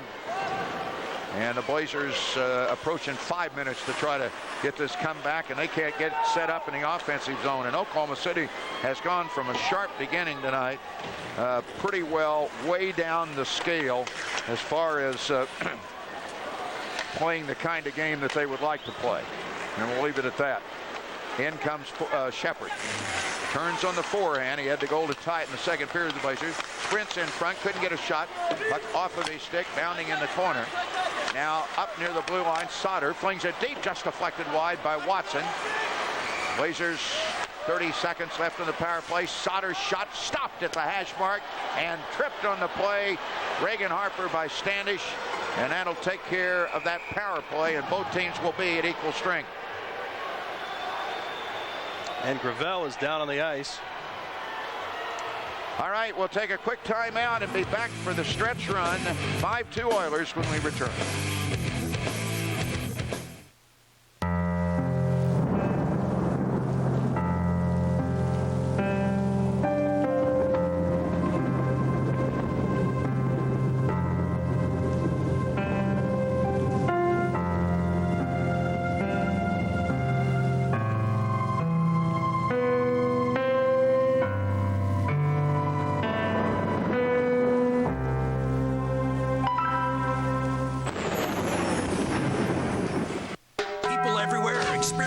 A breakthrough. I'm full! Fullness from a value menu. This is my dad. He's full. The Big Bell Value Menu from Taco Bell. With filling items like half-pound burritos and big double tacos. Designed to keep your stomach and your wallet full. What are you supposed to be? I'm full. All right. Yeah, I'm a pirate. Get full on value. Think outside the bun.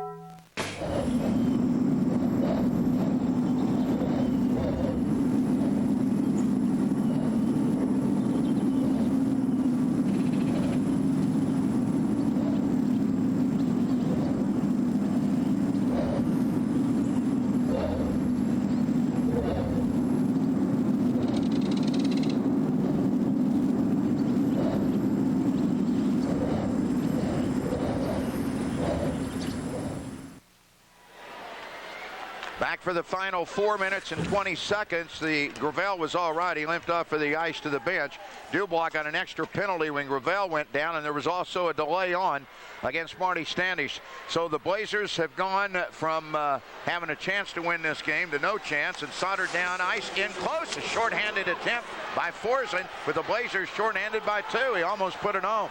And the break back up ice. A pass in front deflected up and over the crossbar by Todd Marcellus. Down in the end zone. Pass out front. Score! Oilers, they get another one. Walking in to score point blank, Doug Piernak. And Piernak activated for Oklahoma, for the Oilers, due to a shortage of personnel with injuries, gets his second goal of the night. He got the first of the evening, and if there were fans still waiting for a miracle, a lot of them will leave now from the Oklahoma City standpoint. A 4-goal third period, an absolute humiliating loss for Oklahoma City, and a gigantic win for the Tulsa Oilers. Piernak punching home a power play goal, and the Blazers still shorthanded by a man because they were shorthanded by 2 on that one. Power play, PP, Page, Piernak. That's been the story tonight for Tulsa. Very well examined. I think you're right. 5 P's and a G. Sounds like a rock group, doesn't it? Might as well talk about that because there's not much hockey left now, except Oiler fans want more. And if you're watching in Tulsa, you're loving this as Watson brings it back, shorthanded for the Blazers. Gonzano swept it away, and Watson managed to get a pass to Robertson and shot in on goal. Pad save for Branch. And back to pick it up, Manning. Hey, it's easy on the player of the game tonight, isn't it? I think so. Thank you, Mr. Page. Shot by Borsheim, out of play off the pad of Branch. I think the second star is pretty easy, too. What? Piernak. I don't know. I think I'd probably put Piernak third and Branch. And put Branch second, yeah. But, boy, at either rate, yeah, they're all from Tulsa tonight. They're all from Tulsa. There's no question. Hey, Birmingham's in there with 3 assists. Marcellus has got 3. Scanzano's got 3. And that's not West. That's the twin brother defenseman, Sean. That's right. But when you got 6 goals, you guys are going to get some assists. Boy, did the Oilers just blow Oklahoma City out of the tub here in the third period. And that last goal really, it's kind of set up by frustration on the Blazers' part. The second penalty, that was really a frustration penalty, just at the way things have been going in this period. And, you know, something that Doug Sauter will certainly address after this one's over. Well, the Blazers having their worst season in franchise history at home. It's not even close. 11-10-3 after tonight. 1 game above 500.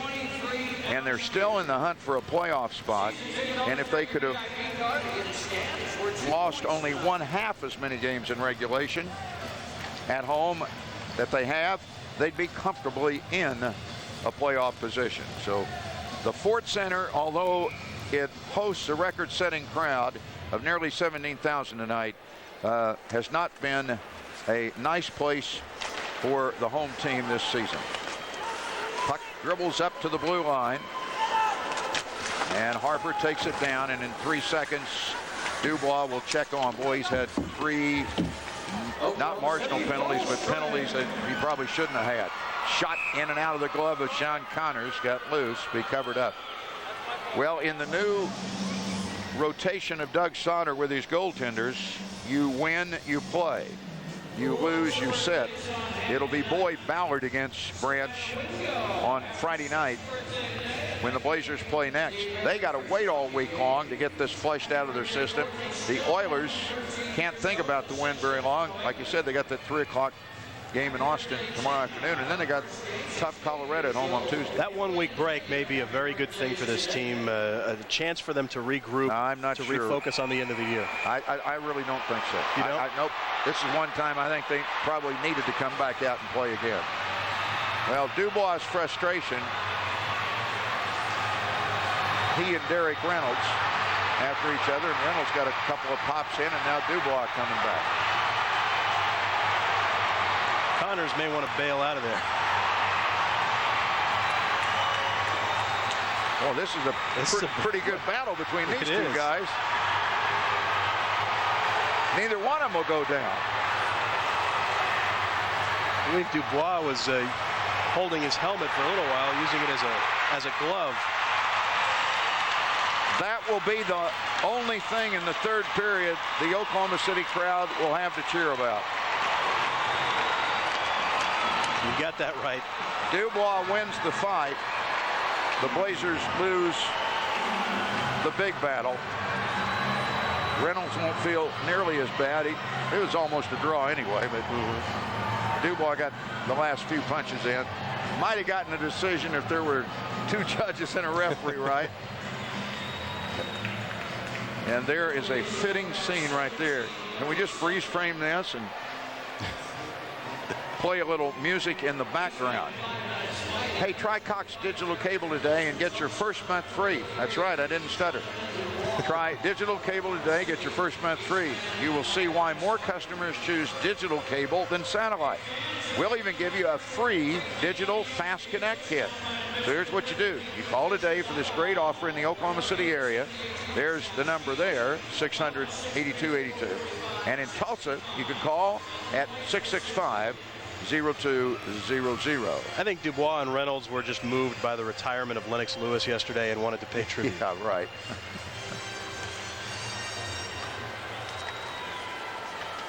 Flodell putting the puck in the end zone as we get back with play.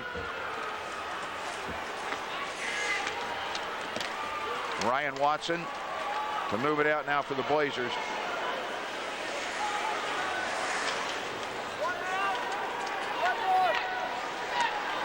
Now under 2 minutes to go, and the misery for the Blazers will end for the night, and the Oilers can celebrate in a happy locker room thanks to newcomer Chris Page, who hat-tricked the Blazers into a devastating loss in their bid to try to stay in the playoff race with 5 other teams in the Northern Conference.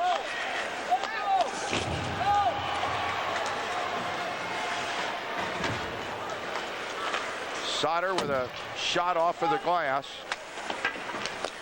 Just another Jekyll and Hyde performance for Oklahoma City this weekend.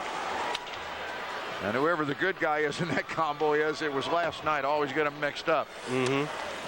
42 shots on goal for the Blazers. I mean, they're getting the opportunities, but again, just having some struggles getting the puck in the net. Well, they had all kinds of struggles. I mean, a lot of bad plays defensively, and the Oilers, to their credit, I mean, did a great job of taking advantage. But Page started it all. Simple play off the board, shaking a check and walking in front and scoring. And the dike broke completely right then. Manning drives a shot high and wide over the glove of Branch. Sent back in from the point by Robertson. It's wide of the mark. And Gravel, who has a goal tonight, playing a little keep away. And there's the star of the game, Chris Page, to shoot it in from center ice.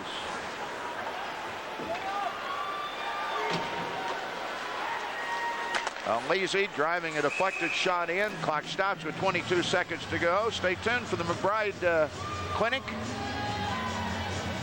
post-game report coming up. McBride Clinic, Bone and Joint Hospital brings our post-game show. And we'll be right back, and maybe even have a chance possibly to visit with winning coach Butch Cable. He's probably a little more pleased right now than he was at the end of the second period. Final seconds to get this one in the book. And the Oilers get their 16th win. And a shot out front with 7 seconds, turned away by Branch. A little bit more of the story of this final 2 periods of play, and this game is in the books finally. And we'll be back in a moment to visit with head coach Butch Cable of the Oilers when we return.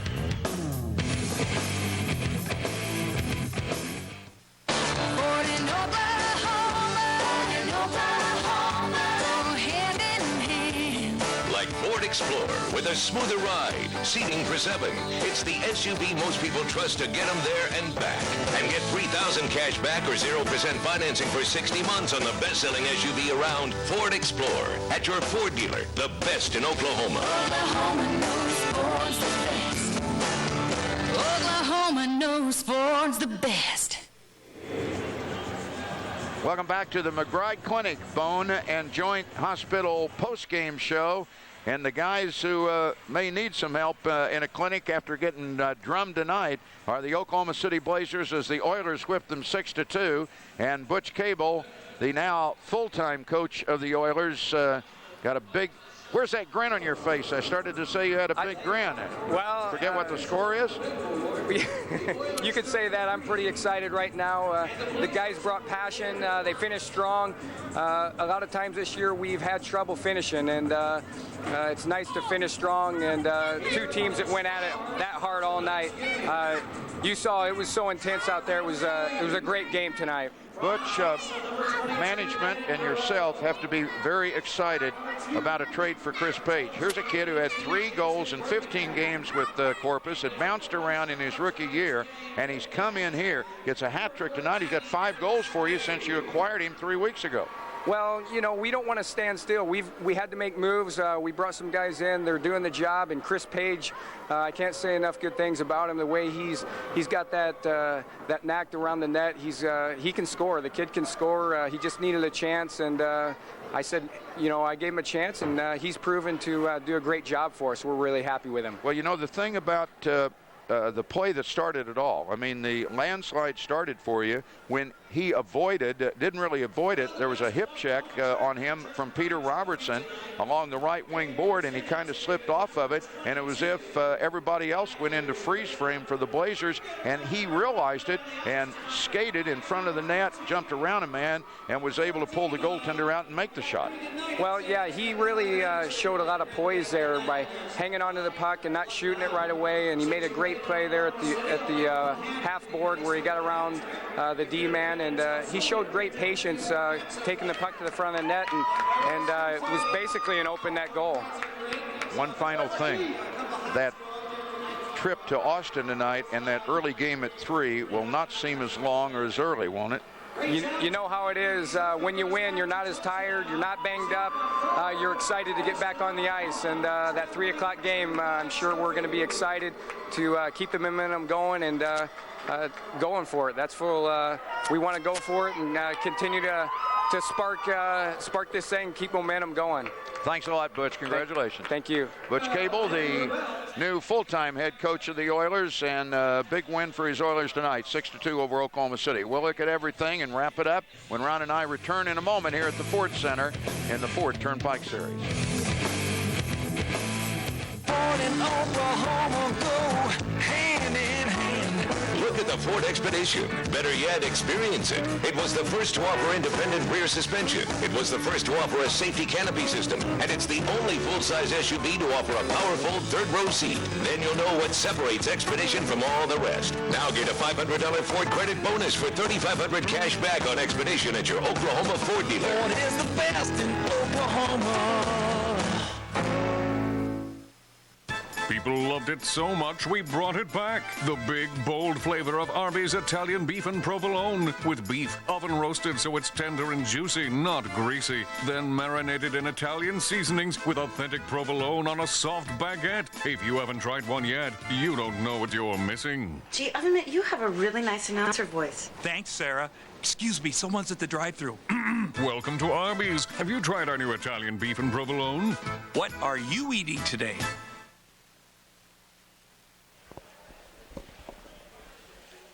Welcome back, everybody, to our McBride Clinic Bone and Joint Hospital postgame show. Let's look at how the Oilers turned a 2-2 game into a rout in the final period, led by new winger Chris Page and his hat trick.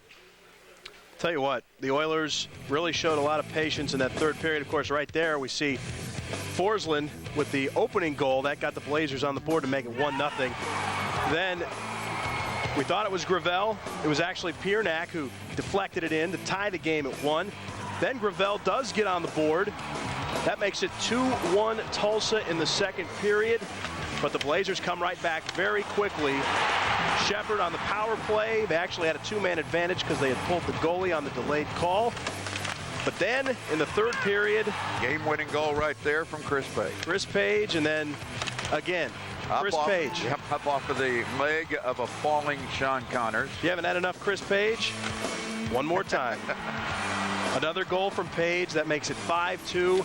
And then more icing on the cake for Tulsa. Piernak, his second goal of the game. And that's your final 6-2. Tulsa wins this one. And what a phenomenal third period for Tulsa. Really. Even though the Blazers outshoot them 42-33, 40 save night again for Rod Branch. I had him the 2-star, Page the 1, and we had Piernak the number 3-star. Power plays, 4 power play goals for the Oilers, and they were 15th in the league, 2 from the bottom on power play percentage coming in tonight, and the Blazers were 5th in the league on killing penalties. There is your entire story. The rest of the game was pretty even. Tough loss for Oklahoma City because Indianapolis, they're chasing wins tonight. Memphis, they're chasing, they win. Wichita and New Mexico, they're chasing both. Wichita looking like they're going to win that game at New Mexico. So these teams meet in the Turnpike Series next, and that will be on Friday the 13th. Who will be unlucky for? We'll find out when you view with us here next Friday night from the Downtown Convention Center in game number 9. That'll do it. The final score, the Oilers beat the Blazers. For everybody on our Cox crew, I'm John Brooks and Ron Tyrrell saying good night, everybody.